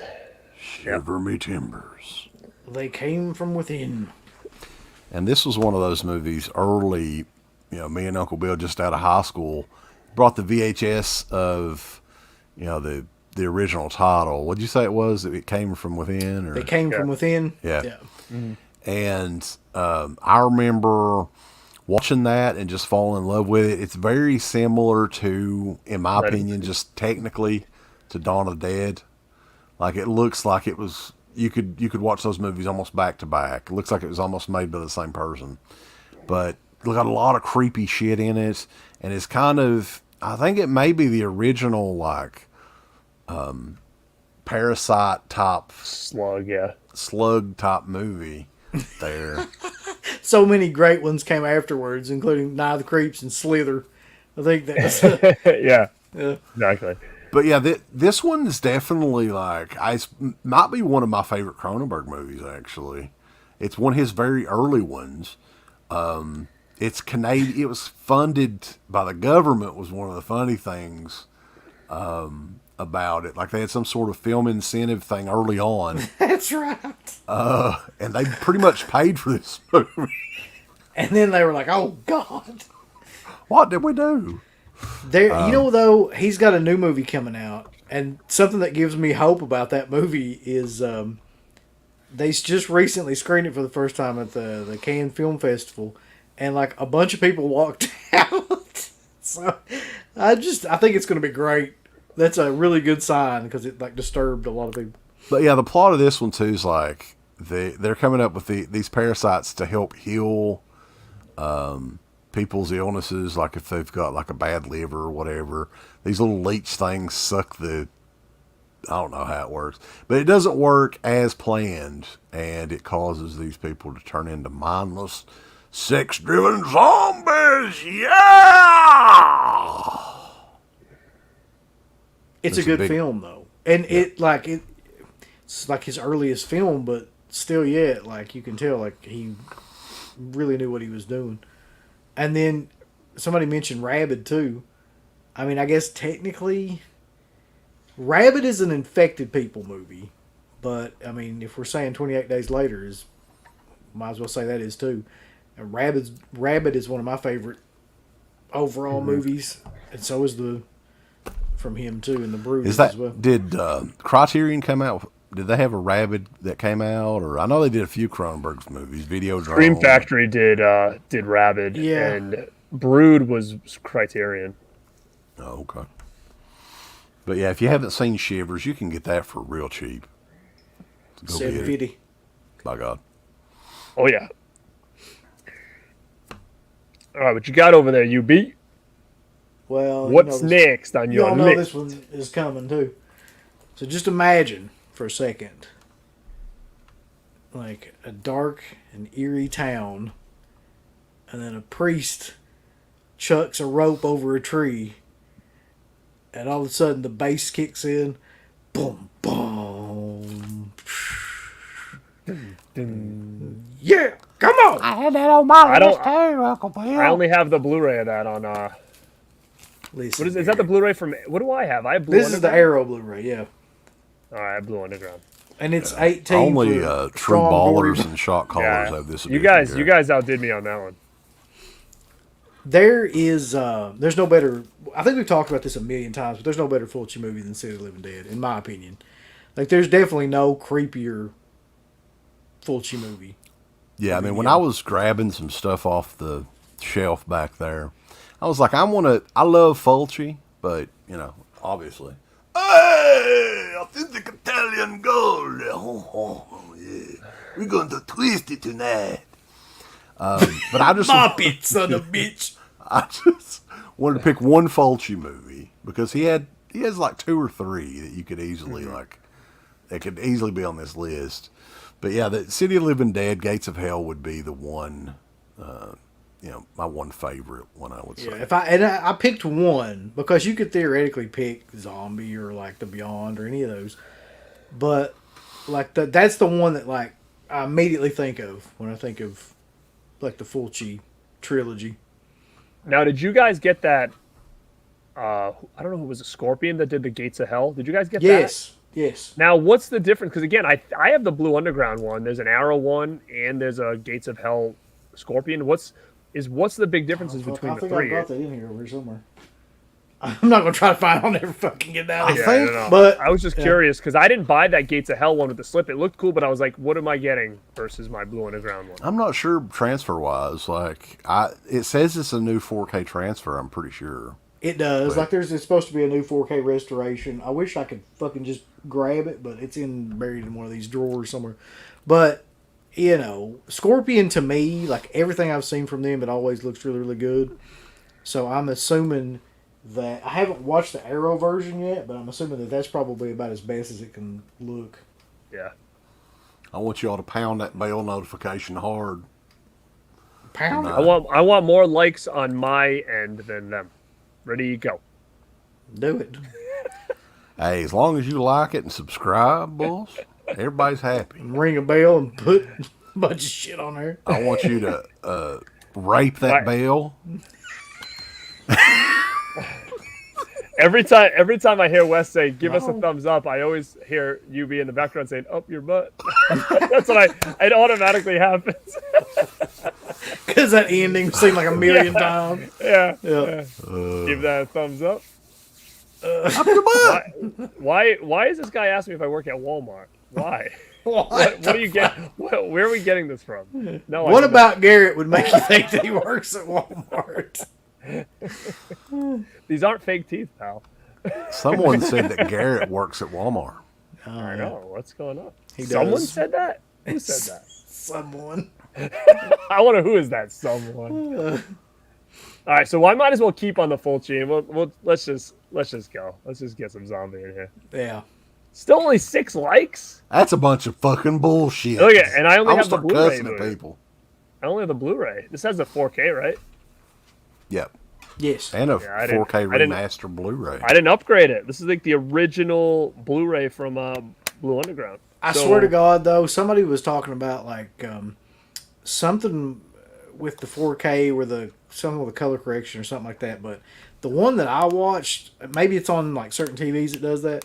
That would be one of the only movies I would highly recommend somebody upgrade to 4K, just because the 4K of that movie is insane. I remember the Blu-ray, that Blue Underground. It was like shocking how good it looked. I was like, Yeah. what in the hell happened here? But yeah, I guess it was just the way it was. I mean, it's filmed primarily outside. That natural lighting, bulls. Oh, and I do have a slip for this too. If anybody's like, why does he have the slip? I do have a slip for that. Zombie is In a box. That's I like that. That's the first Fulci movie I ever saw. I'm thinking it was like really, really young and really, really like impressionable at the time that I saw it. And I mean, I think it still holds up to this day, especially some of the scenes like with the eyeballs. That guy just did not fucking care. Look, pal.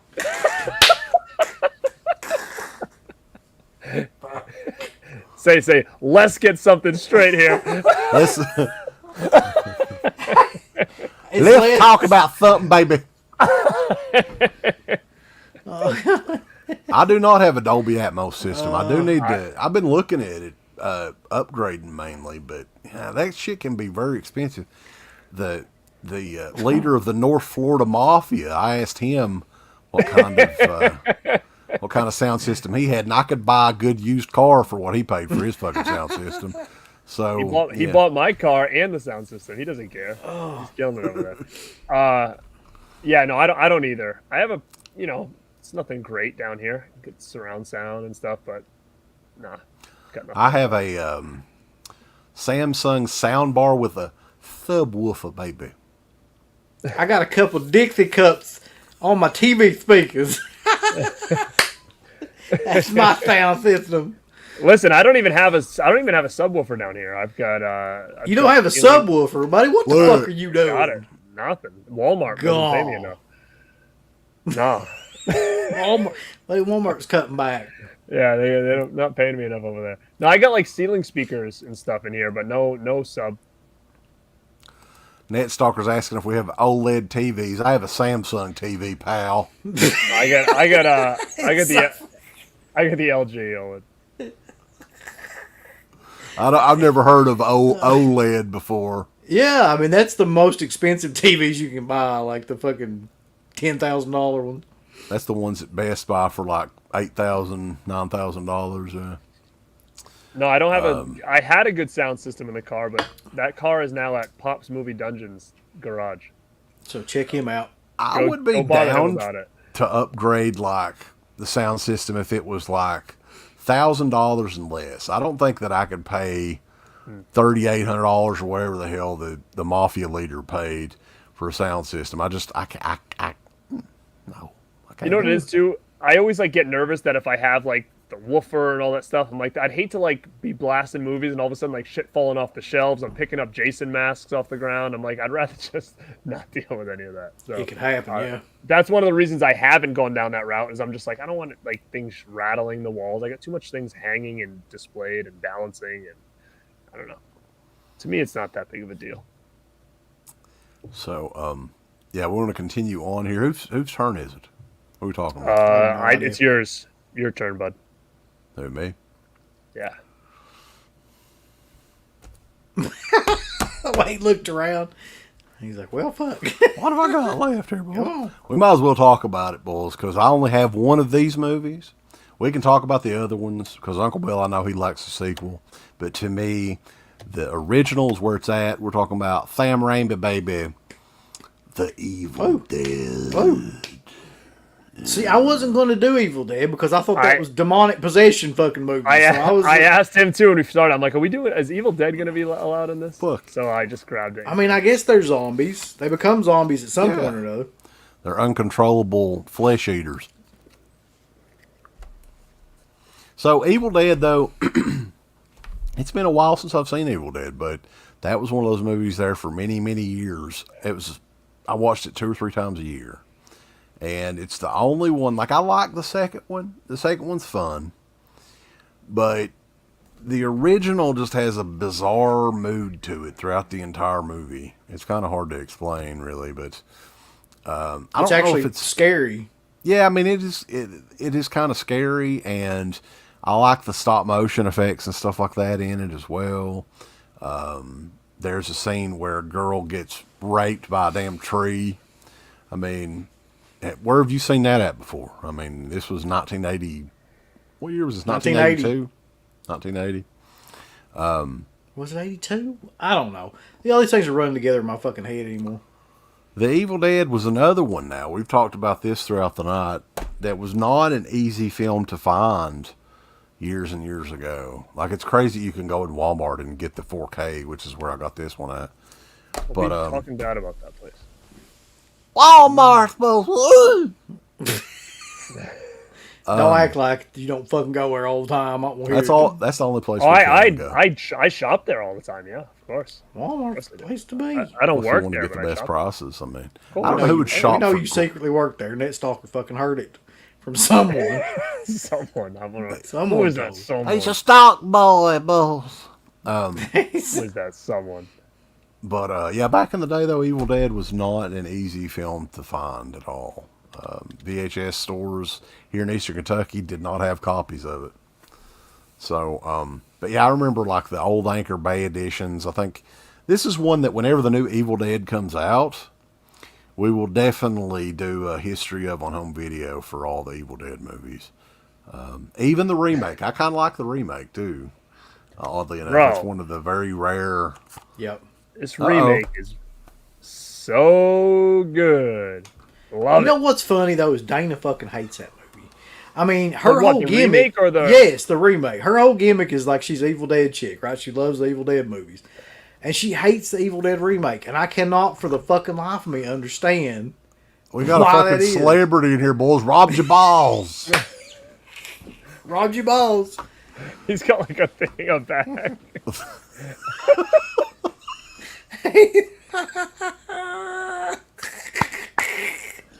We get the best people in here. We get the best people in here. Shit. UB, he wants to know. Nestalk is the man. I hope he's subscribed in here. He wants to know if Dana's your wife. Yeah, yeah, she sure is. We got a long distance relationship. She's in Louisville, and I'm in Eastern Kentucky. Louisville. But what in the hell were we even talking about? You just got done talking about Evil Dead. Yeah, definitely one of the best zombie films of all time. I know you guys, Uncle Bill in particular, loves Part 2. I like Part 2 as well. It's essentially the same fucking movie. There's just, it's got more of a budget and there's a little bit more comedy in it. Yeah, I like them all. So I'm a big fan of the whole franchise. Gun to your head, Garrett. You got to pick one of them. Which one are you picking? Oh, which one? If I have to pick one, probably 2. God damn you. See, I'm kind of that way too. Like, for the longest time, I would have picked the original, right? Because it has like a more realistic, sinister kind of tone to it. But the more well-made film is 2. There's no doubt about that at all. And I saw 2 first as well, so I think that holds a different spot for me. Is that was the first one I saw. I can actually tell you funny. I don't know if I ever talked about this on the show, but so I had the VHS of Part 2 and absolutely loved it. My brother loved it, and he was like, "I'm going to bring it to my friend's house." And he was probably in middle school or something when he did that. And they were watching it, and the kid's mother saw it, so she grabbed it and like smashed it in a million pieces. So my brother came home. That's right. So my brother came home and he's like, so his mom saw it and smashed it in a million pieces, and I'm like, what? I was like so mad. I was like a teenager. And then I guess the kid's mother, the kid whose house he went to, was like complaining so bad to his mom that she did that she ended up getting me the Evil Dead VHS tape to apologize and give it back to me, and it was the original one. So I had Part 2, she smashed it, bought the original one somehow, and then gave it back to me, and the kid brought it, he's like, I'm sorry, and gave it back to me, and I'm like, this ain't even the right one. And then that was the first time I saw the first one. Yeah, it's the same. VHS, and I didn't have the second one anymore. Was it the Anchor Bay VHS? It was the one that it was like, I think it was brown kind of, and it had like a cartoon girl on it. It was a distinctive picture that we've seen, but it's not like the main ones that we're getting now. It was actually something I've never seen, I think, since that VHS tape. The first time I saw the first movie was on an Anchor Bay VHS tape. Like Anchor Bay came out with the VHSs before the DVDs. And we've talked about this a million times, but yeah.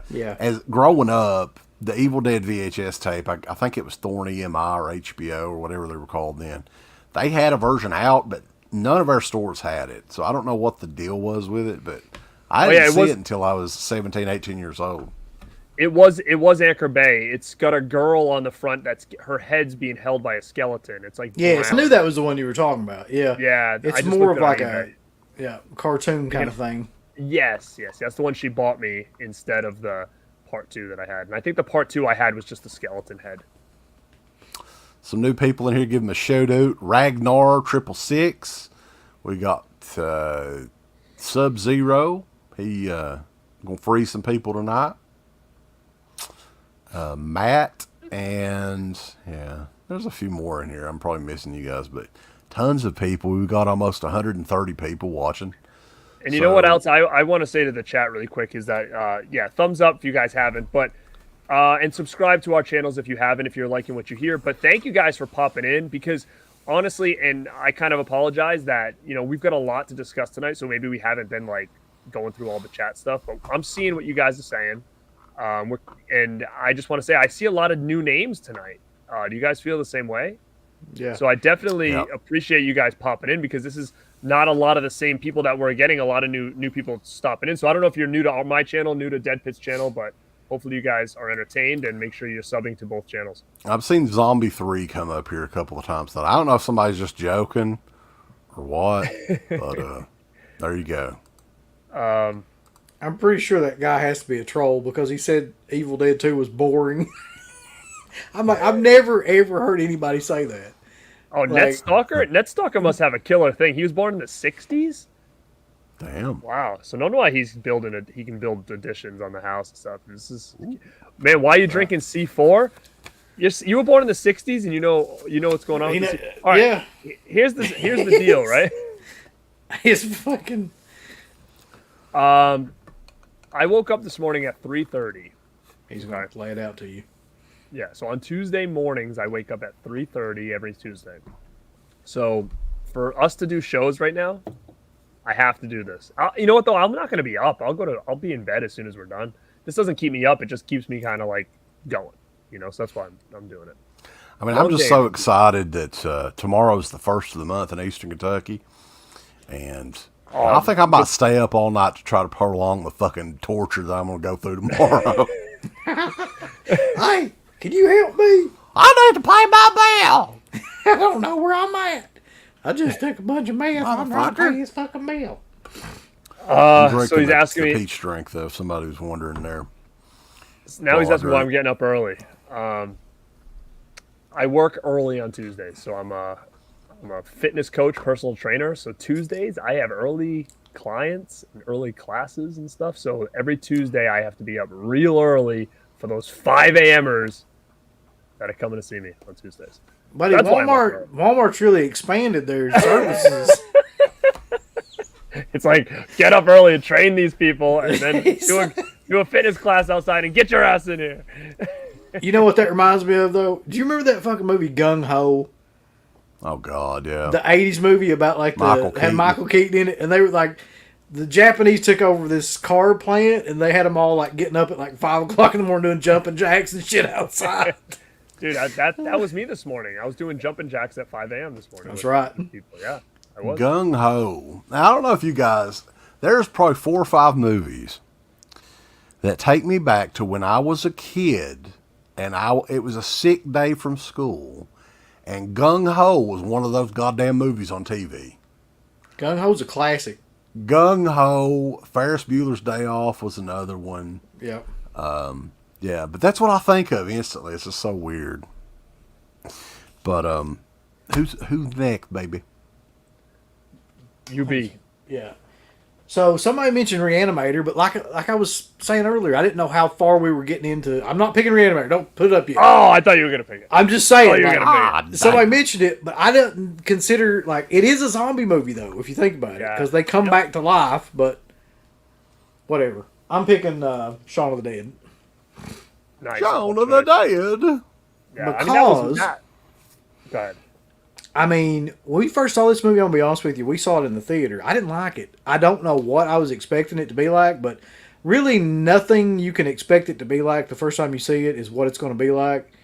It's like a really good comedy and a really good horror film, and I don't know. It's just you can't really be prepared for it. You have to watch it like over and over and over again to get the humor and the nuance and all the other stuff that goes on with it. But it's on the top of my list now for sure. That's a Mondo Steelbook edition, Uncle Bill. That's probably worth a lot of money.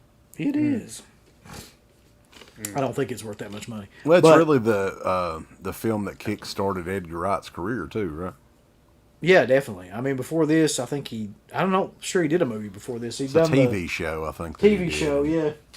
Yeah. But, I mean, everything about this movie I loved after I watched it more and more, like all the references to other Romero films that are in it. Like there's musical cues from Dawn of the Dead in it. There's They're Coming to Get You, Barbara. There's all that stuff is in it from Night of the Living Dead. I mean, it's great. I think it was one of the products of around the early to mid 2000s. There was a lot of stuff that got a theatrical run just due to the success of that Dawn of the Dead remake, and that was one of them. Yeah. That movie made a shit ton of money, so that allowed Land of the Dead to be made and Shaun of the Dead to come out in theaters. And they got away with quite a bit of gore in Shaun of the Dead from what I can recall. So yeah, that movie's a lot of fun. That's one of those, we reviewed that not too long ago on Patreon, I think. Yeah, we did. I've got this version too. This is probably the first one I bought. I think that's the Lionsgate. No, Universal, sorry. It's got Shaun of the Dead. But do you feel that Shaun of the Dead was very ahead of its time, kind of? Yes. I feel like when I saw that, I was like, wow, this is something totally fresh, totally different. And it was it changed the game a little bit because then you started getting things like Zombieland and all that other stuff. And I just feel like if it wasn't for Shaun of the Dead, we wouldn't have gotten a lot of those comedy zombie movies like we did. I just thought it was just way ahead of its time. It was pretty big staple, I think, in the horror genre when it comes to them zombies. Yeah, and I think that it was one of the only examples. Oh hell, we got him! Look, We you got naked him. squirting bot. You get the fuck out of here. Who brought this in? Is it Mel? We got Did a you bring it naked in? squirter bot. Let's get rid of them naked squirting bots, bulls. No, look, Get out of here. you got to delete your Tinder because they got sex cheaper. Come on, click it. Hey. See I what don't want happens. no bots squirting any bot juice on me. Get out of here. But anyway, like I think that you're right though, because I think that it was way ahead of its time, and like it was the perfect combination of things that could happen too. Like you had a nerdy kind of like genre guy that he was kind of like Quentin Tarantino, in that he loved all these different genres, but especially horror, who could actually like put a movie like that together to where it had comedy and it had like drama and had horror and it all worked. And it is one of the best. Somebody says one of the best scripts. It really is like one of the best comedy scripts for a film like that ever. Yeah, no, it's a great one. I'm glad you brought it to the list. It was on my maybe list, and I'm glad you This brought it in. fucking guy. I swear to Matt's God. just going to disagree with everything you say, Uncle Bill. Yeah, I can see that. What does Scott's wrestling collection say? You know what I think though? You want to know what I truly think? He's going to block you, Matt. No, I'm not going to block him. Everybody has a right to their opinion, even if it's wrong. What I will say is, fuck you, Matt. That's what I think about you. So he's not even a buddy. You're not even going to say. Yeah, you're not going to say buddy at the You're end. not going to say your catchphrase. No. Let's talk about this one, guys. 28 Days Later. Let's talk about it, actually. That was one I was thinking about bringing here to the table, and I said, you know what? I actually like it less now than I did before. But I think that that's it's. just me. I've never been like a gigantic fan of this movie, but for the time frame, this was 2002, and there were tons of movies that came out that were trying to rip this off after it, like crazy numbers of movies. And this one, Danny Boyle, who I've always been a big fan of his visual filmmaking. And I still to this day, like I haven't watched, I don't know if there's a documentary on this. Some of those shots in this movie of London or wherever it is, abandoned. How in the fuck did they do that? It's a fair question. I'm not entirely sure either. I know that they actually like got them, to let them use certain parts of the city, but I'm assuming the rest of it's just CG'd. Yeah, I can think maybe like they let them shoot real early in the morning, and then they took some of the stuff out that they could take out. That's the only thing I can think of. I'm going to tell you something that's going to blow your mind, though. Actually, at this point, like 28 weeks later, better. We saw that at the theater, and that scene in the beginning where the guy's escaping and everything. Was that the one he's in the hospital, kind of? Or no? No, I actually get them both. That's I the get them first both one. confused, to be honest. Yeah, the first one, he's in the hospital. It's Cillian Murphy, and he wakes up and like everybody's gone. There's a zombie outbreak, and he's in like a coma for 28 days, right? And So it's basically The Walking Dead stole it. Like, if you think about it, like it's the same plot. Yeah. But in 28 weeks later, it's already like going on, and they're holed up in like this farmhouse. And the lead guy, like, some of the infected starts getting in, and he like hightails it on out of there and runs towards this boat.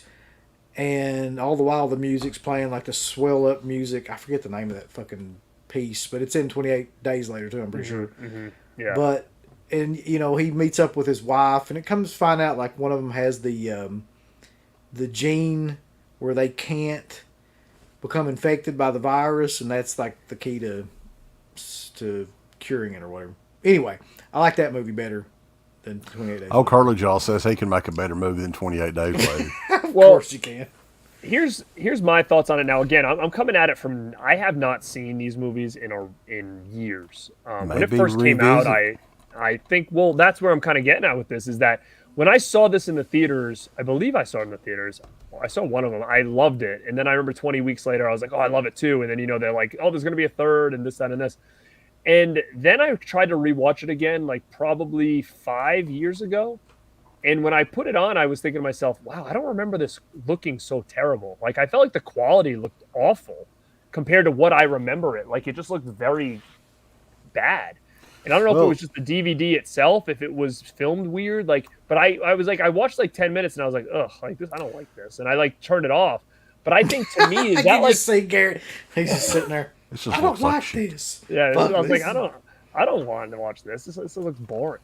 So then I like took it off and I was like, dude, I thought that was a way better movie, but I didn't give it a fair chance. But I'm wondering, does it have any upgrade or is that it? Because I only have the DVDs of this.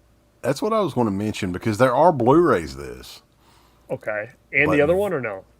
Yeah, both of them have Blu-rays. Okay. Back when 28 Weeks Later, that one came out like, what, 2007, 2008? So this was right around the time it came out, like the Blu-ray came out. But all these movies are owned by Disney now.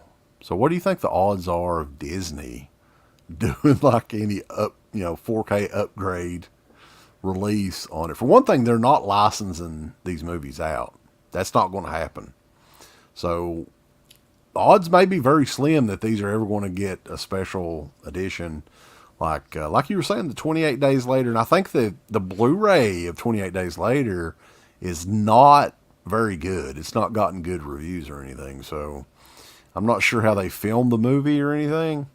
But it'll be interesting to see if Disney, if they would ever. Right. I don't think so, but who knows? I mean, like if Scream Factory, and I know that's not going to happen, but if they announced like, 4K double pack of 28 Days and Weeks, I would jump all over that, just because I think I would be interested in what it would look like cleaned up and whatnot. Because, like I said, I just was not impressed the last time I threw that thing in there. But I saw somebody said, who was it? Somebody asked if we all live near Piz. Do I sound like I live anywhere near Piz or these guys? Yeah, you do, buddy. Sound like you're from my fucking holler up Slick Rock. He's from fucking Arkansas. Oh man, it's funny. But we're trying to meet up. Yeah, eventually. Yeah. We're talking about maybe doing something at the Mahoning Drive-In. Dude, there's a couple people that I mentioned that to that were like, I'm down for that. But like you said, I think the biggest problem is, is enough people going to want to drive right now? With that kind of prices and stuff. $5 a gallon or something like that. So we're at $6 right now over here. So, yeah. Jesus. I want to have vacation in my fucking house this year. It's brutal, man. That's why I sold Pop my car.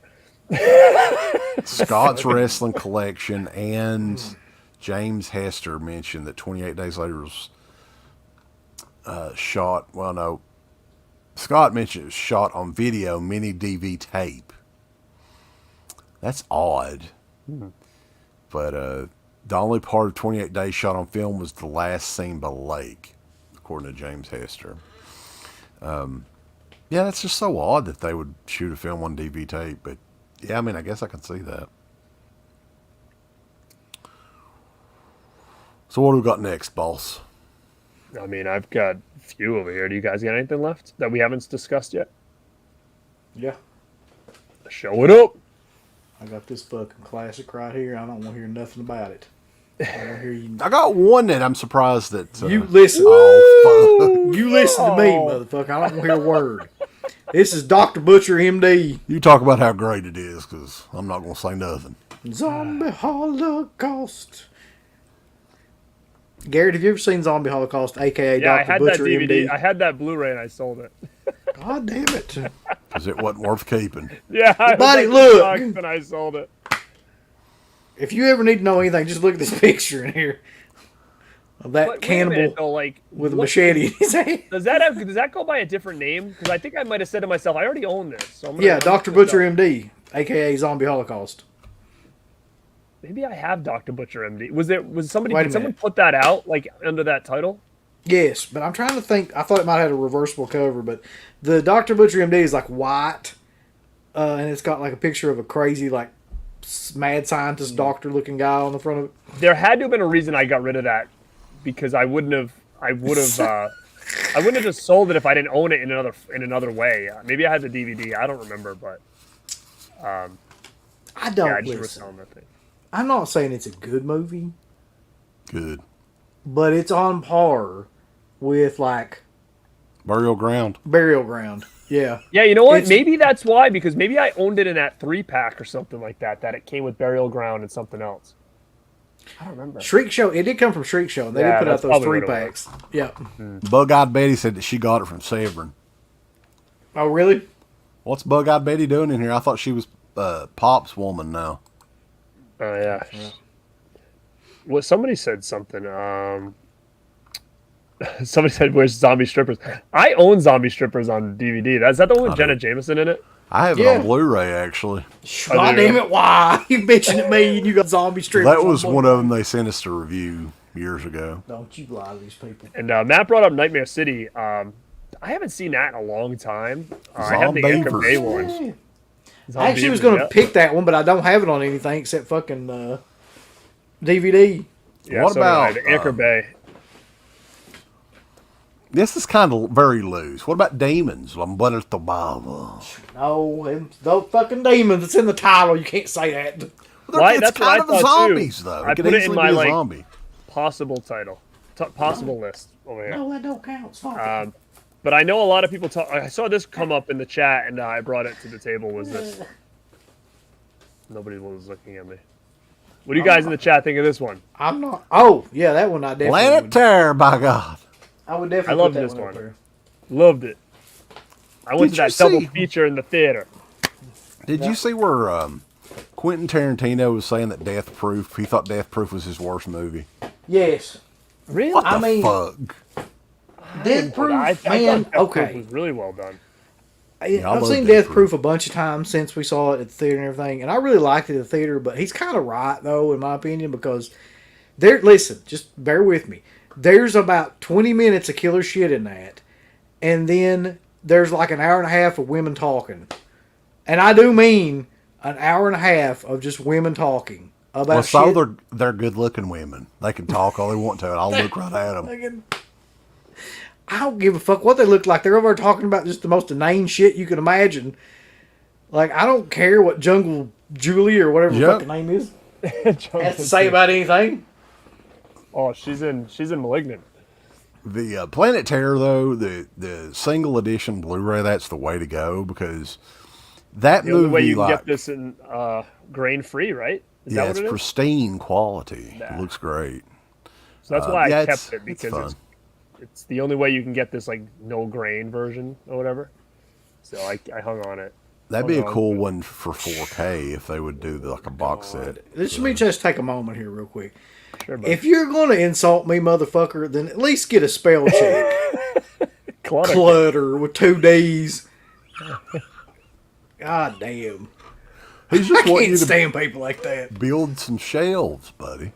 I'm going to build some Straighten shit up his ass. Yo, is mine organized? Is this organized back here? You got 2 Chucky dolls, man. You need to get rid of one of them. Don't worry, I got that's just that one of them on the far one is a placeholder. Speaking of Chucky, we're going to talk about them fucking Scream Factory releases before the do it, night's man. over with. Of course we are. God damn. But yeah, I mean that's everything You I brought to gonna the start a table. But you know what other one I want to give a shout out to as far as a movie that I was like, is this zombie? Which is a great one. Actually, Uncle Bill brought it up earlier. Was Death Dream. Yeah, I That's love that definitely- movie, and I Yeah. had it in my hand, and I was like, "What do I do here? Do I bring this? Does this count?" You know. But if you guys haven't seen that, that's another one that's definitely worth it. God damn it. Just 1 second. One more second. Listen, more than anything else, I need shelves and bins. Shelves. I That sounds can't like- help.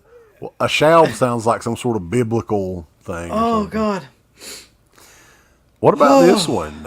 I was thinking, and it's been forever since I've seen this, but Uncle Bill's a big mark for this movie. Train to Busan. That's his I zombie hate that name. movie. I did not get what the big deal was about that shit. People going on. I about thought that you movie. fucking loved it. No, I didn't love. What the fuck? You give a fuck about Train to Busan? What was my issue with it? I had to Yeah, read it. what was his issue? Yeah. I don't know. What I ain't about reading it. Reanimator? We didn't talk about Reanimator. That's I right. have it right here, dude. Hell yes. And that one is coming to 4K by the end of the year, from what I understand. So Yeah, Arrow, right? I love the visual style in this. Jeffrey Combs does a great job. Barbara Crampton in this. Holy shit. Yeah, no. Reanimator is one of those movies that I feel like is just it's top 10 horror for me. It's just so good in every aspect of it. It's great, man. Yeah, this is one of the cooler Anchor Bay releases back in the day, too, yeah. with the Syringe. the pen is still in there. Anything else, though? I had some honorable mentions. Night of the Comet is another one. I have it right here. Ooh. It's a good movie. Love this But movie. yeah, I think that's it. Well, I had Savini's Night. Oh, yeah. Yeah. I like that one. You mentioned earlier, like, if we knew where we were when Night of the Living Dead, we first saw Night of the Living Dead. I can tell you exactly when I first saw Night of the Living Dead 90 because it was at the Strand the weekend that it came out. And there was maybe 3 people in that entire theater to watch that movie. Wow. So, I mean, I loved it. And I was 10, I guess, 11 maybe when that came out. Mm-hmm. And I thought it was great even back then. But nobody saw that movie. Like, I don't know, how it was in any other place, but there was nobody in there. Yeah, I remember. Go ahead. Yeah, go ahead. No, I saw somebody just. What did they bring up here? Children Shouldn't Play with Dead Things. I like that movie actually a lot, but I didn't bring it to the table. It's another one that I think is deserves an upgrade. It has a Blu-ray, but I don't remember how great it is. It's had it a long time. I think Night of the Living Dead 90 deserves an upgrade as well. Yeah, I don't know what the hell this thing is. I have the Twilight Time one, and I have this one, but this one says it's put out by Sony. Special features: Dead Walk making featurette, Tom Savini commentary trailer. I don't even know what this. Do you guys have this one? I don't even know. No, I just have it on DVD. Yeah, I have 2 versions. I have that Twilight Time one that was limited, but then everybody shit on it because of remember the weird color correction they did on it to make it look more like it was night or something. Yeah, I think I bought that and then I ended up selling it because of all the reviews and everything. But there was oh god, it looked awesome. I don't know how it was, like a foreign release that just came out of Night of the Living Dead 90, and it was going for a fortune. I'm trying to remember who the hell even put it out. I'm gonna look it up on eBay just because. Matt's chiming in. Poor old Uncle Bill's picking on him again, boys. What in the hell? I don't know. I'm not sure who Matt is, but he's upset with me for telling him to go fuck himself. But Fuck you, Matt. Why no mention of House of the Dead? Dude, you know what's funny about House of the Dead, besides being terrible? I have some weird edition that's like a comedy edition. Do you guys remember that? It's like a weird kind of, I don't know, it's hard to explain. I'd have to go find it, but it was like a weird edition that came out that basically just spoofed itself the whole time. there it is. Okay, so it's a German steelbook that just got released. It is Region B though. But the fucking cover on that thing is amazing. Can you share it? No. If I had any way to do that, yeah. You can actually share the screen. You should be Yeah, able just to. go to share at the bottom. It should say share screen. You might blow something up, but Let's see what happens. You ready? yeah. Share video file. There we go. I think it's the Share. bottom one. I don't want to share my fucking slides, my porn and shit. Oh, I would imagine if he goes to share a screen, we're like, oops, nope, not that. Share my audio system. No. Share. Play some Slayer on here. Let's see if we can get this to work. Chrome tab. Yeah, sure. Why not? You can get this killer shirt on shop.deadpit.com right now, by the way. Check it out. Yeah. Dawn of the Dude says, make sure to close them tabs. Sick. Hopefully somebody can see that. Well, yeah, get your real name out of there, yeah. pal. God damn. Everybody knows his fucking real name. Yeah, that's not an issue. He's got an IMDb page.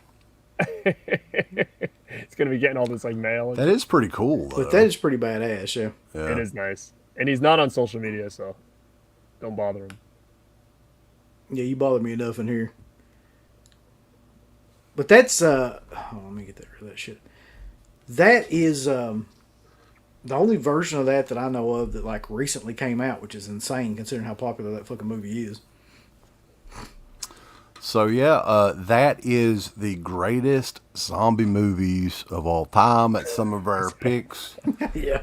If there's any that people want to mention on here real quick, we'll go through them. Pet Sematary, that's kind of, I guess it kind of is a zombie movie. Nightmare City, somebody mentioned on here. Yeah, I knew there was going to be a lot that we didn't cover because I was looking through, and I know there's a lot of fans of certain movies that I just maybe haven't seen enough, like Dead Snow. I know a lot of people like that one. I have it, probably watched it once. It's just not something I've ever gone back to. Not that I didn't like it. It's just I got so much stuff, and I only have limited time, so there's a lot of stuff I don't watch, again and again to really say it's a favorite of mine. But one that I did bring out here is a, and you guys might actually laugh and say that movie was fucking terrible, but it was a more recent zombie movie that I thought was really well done, and that was World War Z. I don't know what you guys thought of this. Did you guys like this movie? I've never seen it. I saw it at the theater, and I can't remember like why now, but to save my... I thought it was pretty good for a current day zombie movie. I thought it was one of the better ones that I've seen in a real long time.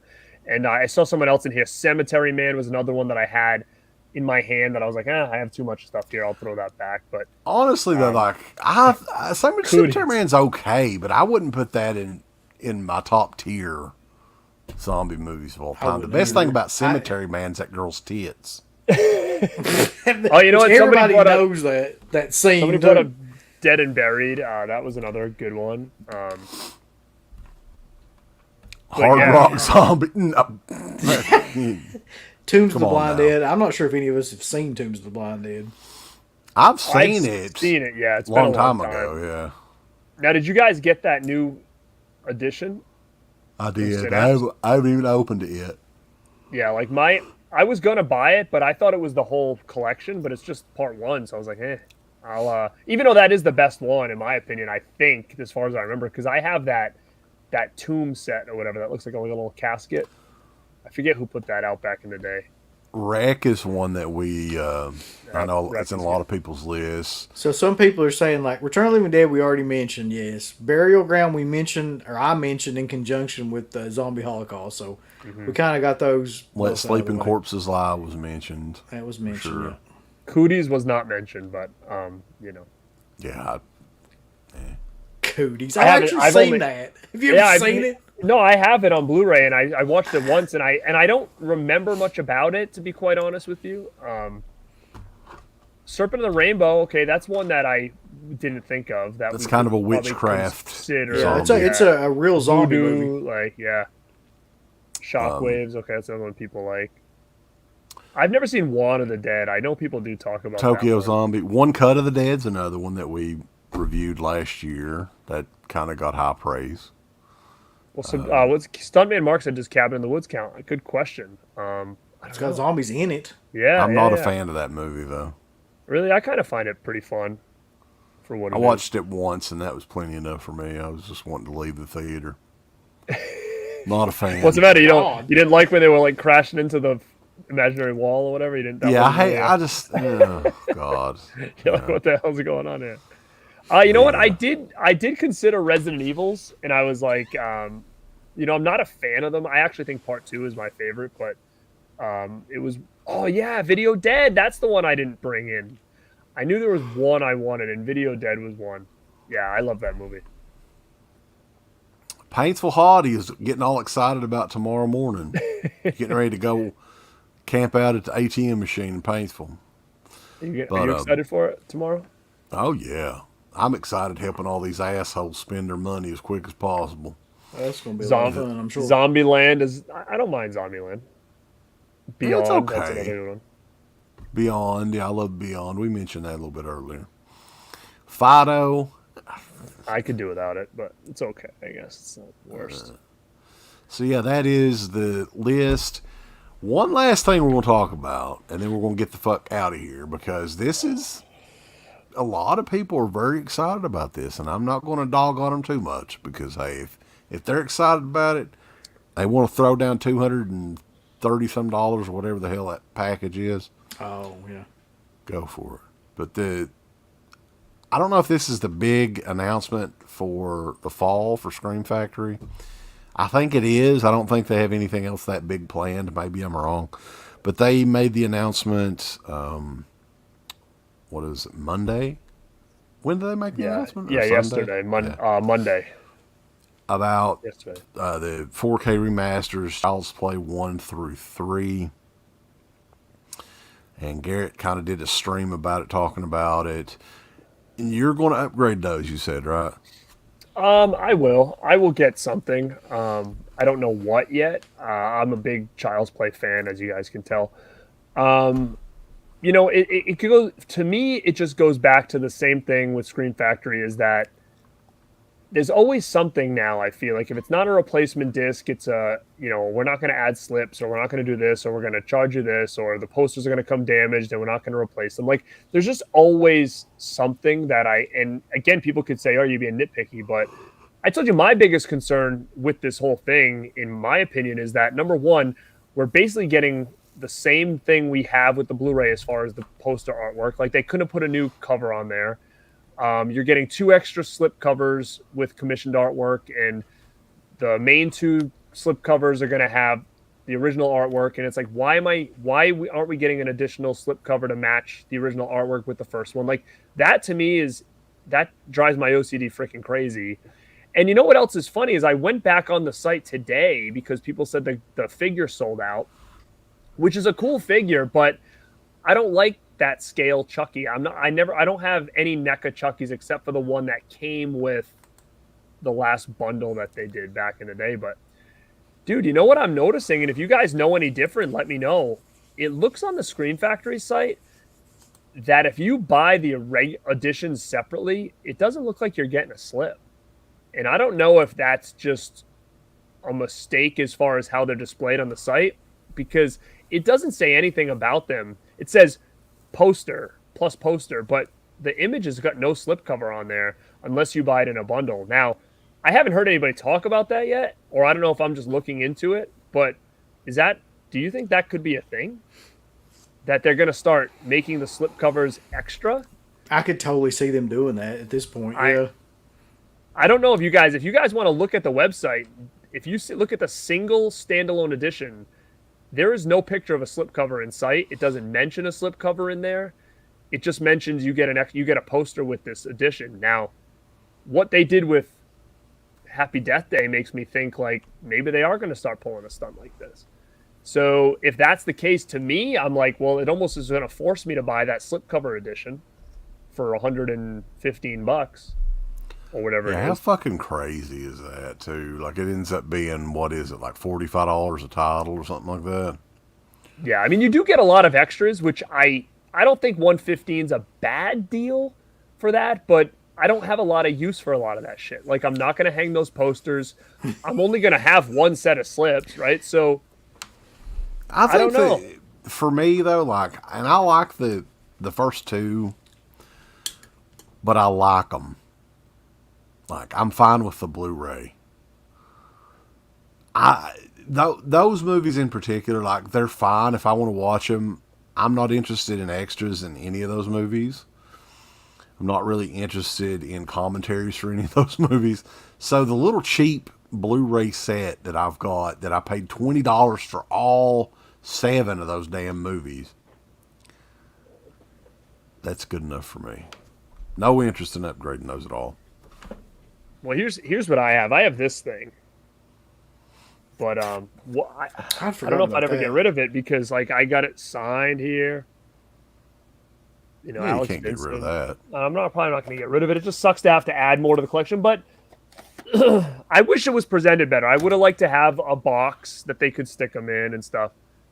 Lepke Vision Films. No, you didn't. Very excited. You didn't get those pins, bro. Did you? Did you get the pins?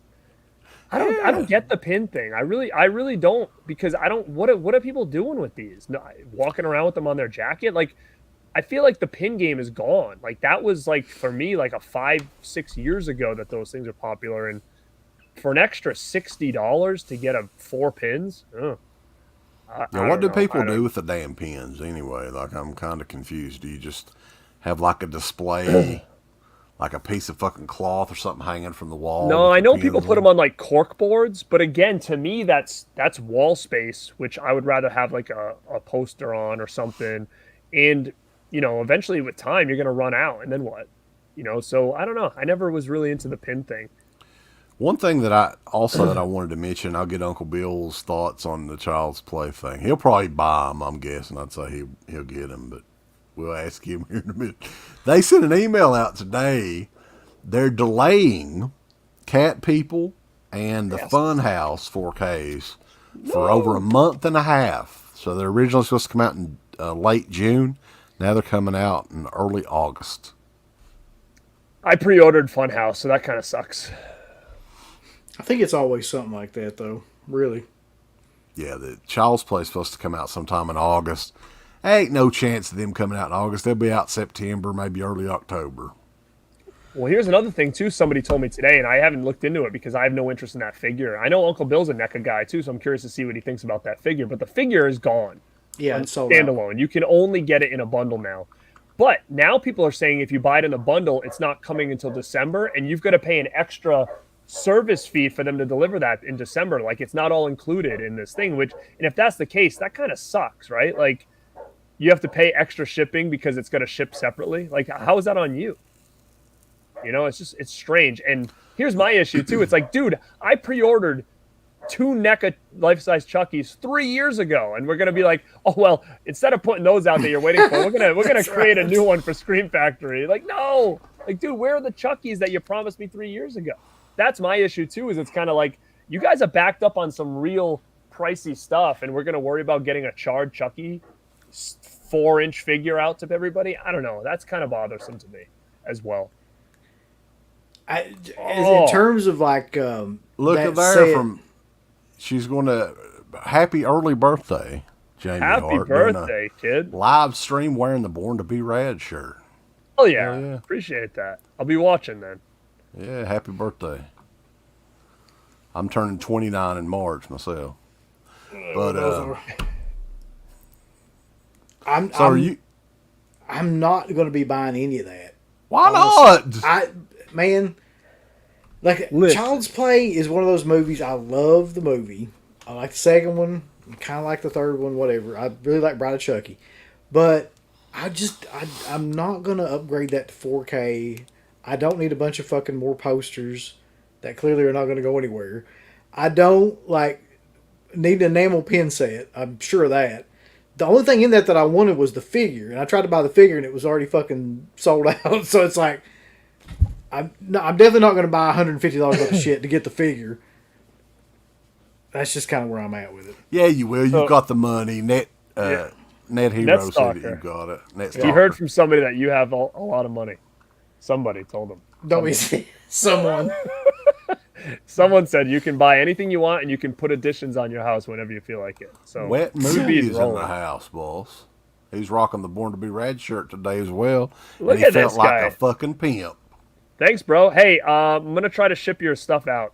I didn't get a chance to do it yet, so tomorrow I'm looking to try to do it. I got a couple other things I got to send out to people as well. Yeah. We're back. Thumbs Wet Movie brought them.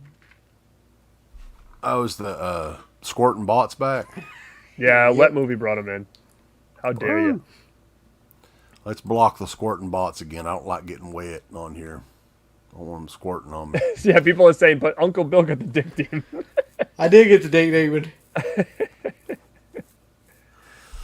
But I just All right, Netstalker has a serious question. How many God. hours a day do we spend watching movies? 0. I have about 60 movies over here that are not even open yet because I have no time to watch movies. Like, I literally am lucky to get one in a week. There's truth. So, I used Most to of the shit- watch a lot, though. I used to watch a lot. I watch about 3 movies a week, maybe. I mean, take into consideration, too, that back in the day, I'd say you and I probably watched, on average, 10 movies a week, I would say. So it's like, I ain't doing that shit anymore anyway. Well, that's what causes burnout. Yeah. And, yeah, I mean, I'm kind of no more than 3 a week, really. I mean, unless, it's Halloween season or something like that, I'll watch a little bit more. But, yeah, I've got all kinds of shit that I haven't even opened. You know what? I'll say this. I'll probably watch 2 a week. Definitely.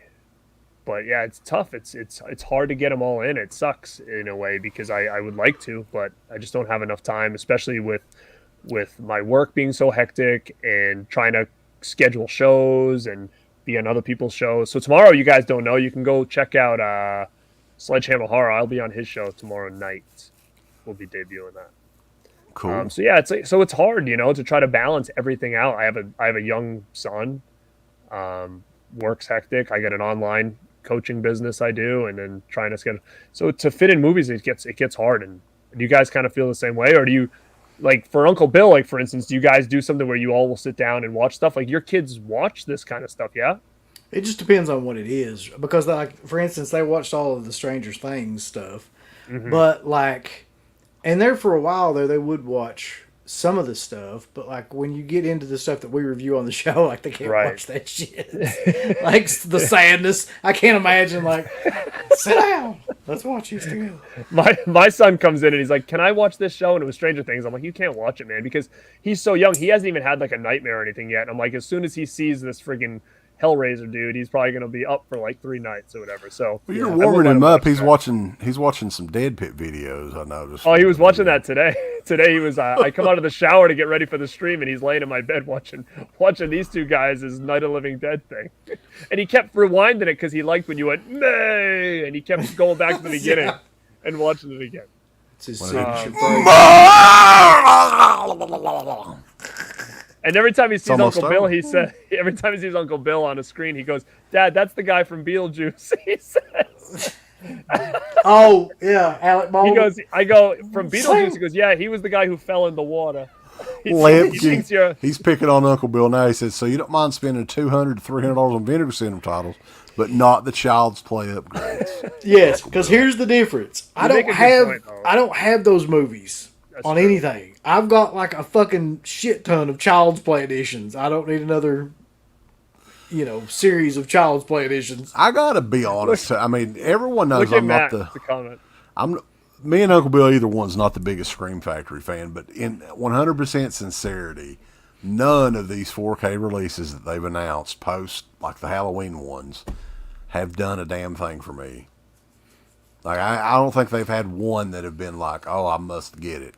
Well, the problem is again, guys, you got to remember, and I know there's people in the chat that have been doing this for a long time, but we've been in this game for a long time. And when you upgrade and double dip so many times, every time it just takes a little bit more oomph to get you to want to do it again. And I think at this point, what's next? 8K? Are we even going to get to that point, or is 4K the end? But like, it's that little oomph between Blu-ray and 4K. The quality for me personally is not that drastic of a difference. If I went from DVD to Blu-ray or DVD to 4K, I'll justify that all day. But from Blu-ray to 4K, I just don't think there's enough meat on the bone unless we're getting new features or documentaries or whatever. Like, so I'm being very picky. Like I said, do I think there's going to be a huge upgrade between the Funhouse 4K and Blu-ray?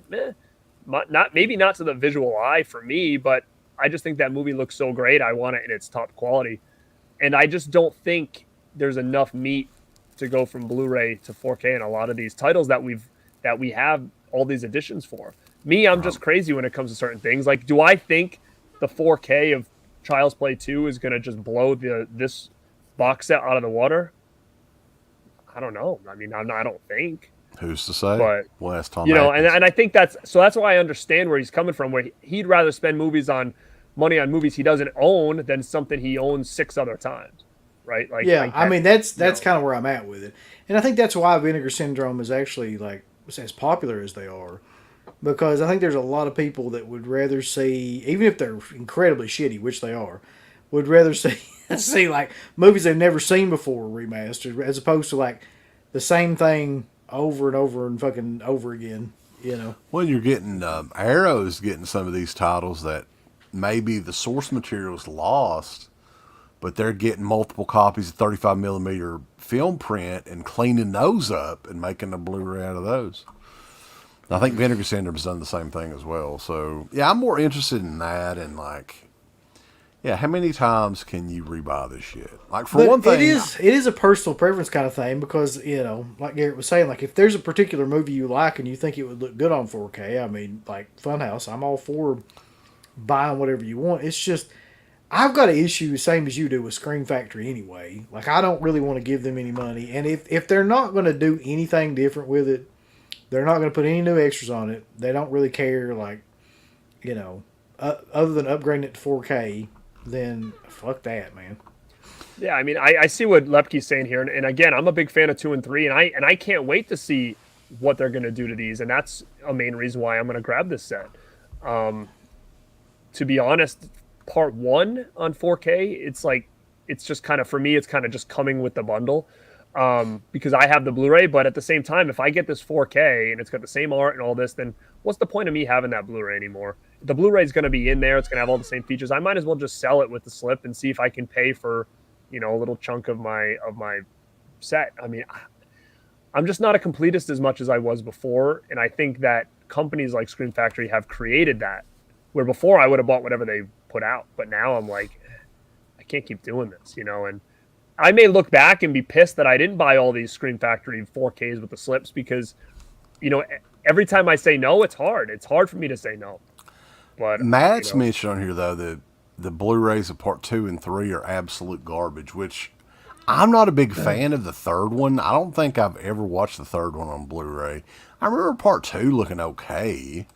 I mean, I don't know if the Child's Play movies are one of those movies that's just going to pop in 4K anyway, but...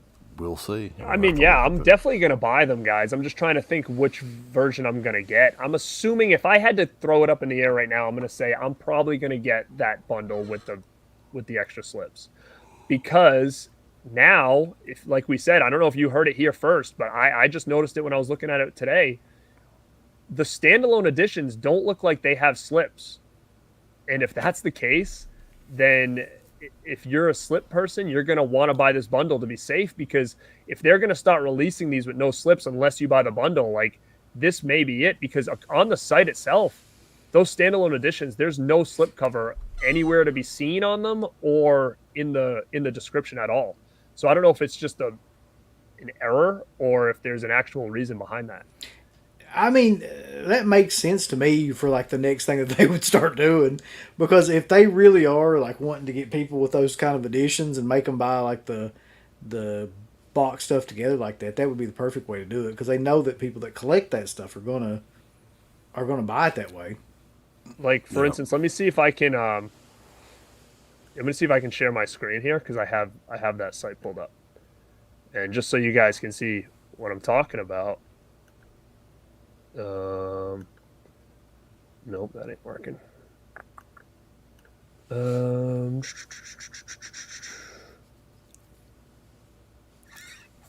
don't know how to do it. I don't either. Anyway, I'm on it right now, but yeah, it's late. But guys, check out the website and tell me what you think, and put it in the comments below if you're watching this live or on the replay. And if anybody's heard or anything, do you think that they're not going to do that? Oh, they do. Anthony said if Okay. you go on Amazon, it has the 1 through Okay. 3. I'm hoping. Trust me. I'm hoping I'm wrong because how brutal would that be if all of a sudden they were going to play that game? And somebody was asking too because they're including some bonus slipcases with it as well.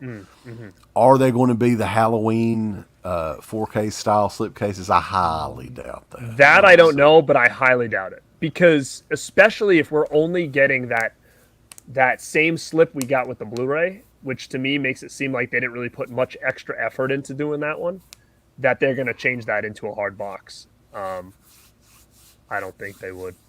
I would like them to, but I don't it'd be think they're difficult gonna. to send the extra slips as well. Without getting damaged. I'm just hoping they come back and be like, you know what, we're going to add the other slip with the poster art for part 1 in there. And even if they use that as the secondary one, like, so people don't try to buy just the editions all standalone. I don't know. You know the thing though that like Screen Factory does that I'm actually more kind of interested in is when they put out shit like Roland was talking about the 9th configuration and stuff like that. Where they have those limited like 1,500 editions of the movies that Did you grab ahead, that? No, I didn't get that one. I didn't get the Meat Cleaver Massacre one though, but I'll probably will grab that. I got it. I've tried to watch that movie a million fucking times, man. It's on Shudder, I think, or one of those. It's either Prime or Shudder. And like I've tried to get through that movie, and I just can't. It's so like boring. Like I cannot make my way through it. I don't think I've ever seen that it. idea. It was always one of those movies that's been in my Amazon cart for like 15 years that I'm like, oh, I want to see it, and I just never pulled the trigger on it. So I figured, you know what, I'll buy it now. So I've never seen it at all. But I like what's his name there, so freaking so. Yeah. But well, it's William Peter Blatty. Look at Orc over here, chiming in at the last second. Oh, he wants you to vote for Flesh Wound features on Flesh Wound. You know what? They're killing it when it comes to just their marketing and getting the word out there because I'm seeing people pop in votes for them all the time. So, yeah, you guys have the last chance. If you guys haven't, if you check out my channel, got until midnight. Is that right? You guys have a half hour to get your votes in for the next horror YouTuber of the month. The nominees are on my video, so search for that video on my channel. And you have a half hour to get your last minute votes in. And the next day or two, I'm going to tally everything up, and I'll have to make a video talking about the winner. Ooh, we got somebody else in here says vote for Pops. Movie Dungeon. Oh, hell And yeah. Subjective actually gave an extra $3. He's serious. Boss. He's serious, bro. Pop's a good guy too, so he's the. If you want to be more serious, you just keep donating more money. Wow, Yeah. Net Stalkers, he's from the future, bro.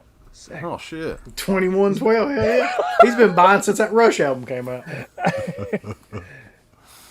Orc, thank you, sir. Good seeing you in here, buddy. Old school Dead Pit member up there. But guys, thanks again for coming in here tonight. Like I said, there's a lot of new people. I appreciate it.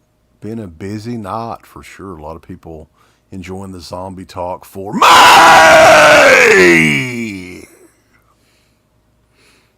Of the Dead. And that leads up to what we expect to be, Uncle Bill.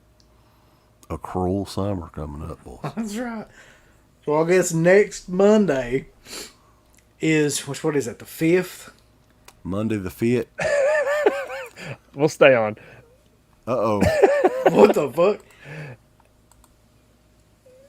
We got $6 for Flesh Wound features, boys. Good Lord.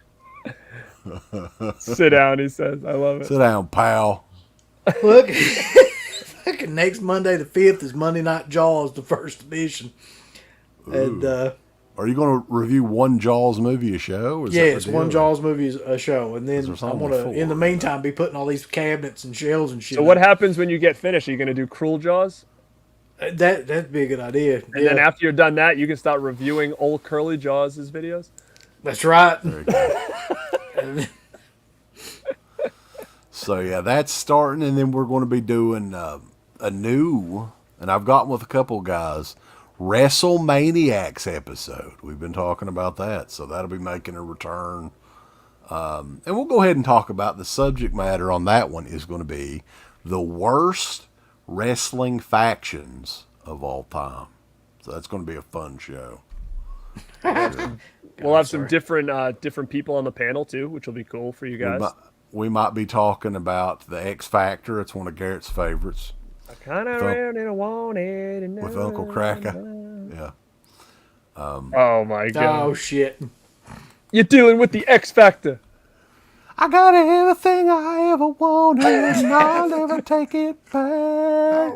Cause you know you're dealing with the X Factor. It's like he just chimes in X Factor. Subjective. What's up, brother? Yeah. Good job, Dirk. Thank you, Dirk. But of course, Alexander Lumberjack is saying he's taking Sarah's line there. Bedtime. Sarah already went to bed though, so I'm good. But no, Right to Censor was definitely not the worst faction. I was in the Spirit Squad. For sure. Garrett was in the Spirit Squad. That's right. Should get like a Spirit Squad jumpsuit. I should. Green and white. Jenny! Nicky! Right. But guys, man, it's been fun. It's been a real fun show. And I hope everybody's enjoyed all of the May of the Dead stuff that we've done. Check it out in the archive and all that. As far as stuff that I know that I'm doing, midweek shows with Jay Real and Jason Payne. They're coming up in the next couple of weeks. What? Oh, fuck. The Mahia Maniac and then we're going to have some old school Dead Pit guys. I want to try, and people have requested, I know Garrett, we need to get Garrett on for podcasts as well. And I want to see if we can't get Adam Beck. I think we can get Adam Beck back on from back in the day, Back to the Future, and the legendary Runk. I think we can get him on too. There's one dude, Runk, there's one dude above anybody else that needs to come back and do a midweek show with you. And you know who it is. I know, but he won't, man. He's pissed at the pit. He can't be that pissed. We need to get Cody LL back, everybody. So if anybody out there knows what I'm talking about and you know how to reach out and get a hold of Cody LL, get him. Contact us, Cody. The midweek shows exclusively on hell. Goddamn bulls. You gotta pay rent, buddy. Flesh wound features. To be fair, it is close, I think, between those two, right? Those are the two. They're right now the top two, yeah. Okay. So Pop versus the Flesh Wound Features guys. Right now, yeah. It'll be tight till the end. Dan is still in here too, isn't he? Didn't I see him post something not too long ago? I don't know. Dan was in here. Okay. So yeah, those guys work hard. Both of those guys. I mean, I don't want to pick favors or anything. They're both cool. We'll see. Both good guys. I think we got to do a show for Severance Cell too, don't we? I mean, that's only fair. Yeah, we got a Severance show. We'll do it. We got the WrestleManiacs show. Severance their sale is a week from this coming Thursday, I think. So yeah, we'll definitely do something for that. I'm not sure if I'll buy anything. You won't have a chance to because there won't be a fucking. Yeah, the side will go down. Holy shit! Look here, bulls. You don't know me, son. Listen, here's the deal, though. Orc, I'd be careful because basically what's going to happen is Subjective will just keep doing this, and then he'll tell Pop, and Pop will just reimburse him for whatever he spent. So right. I'd probably just leave well enough alone at this point. But we definitely appreciate you guys. Uh-oh. Oh, Captain Sassy. I mean, dude, they're killing it over there. Yeah. Now, as far as production values go now, hell, far. I wish I could do some of that shit. I know. Yeah, no, I agree. My brother can, but it just takes. That's the problem too, though. Like when we were talking, like it takes them like each episode is like every 3 weeks because like they have to edit and all this other stuff. So that makes it tough too, you know. That's an awesome idea. The 504 bundle.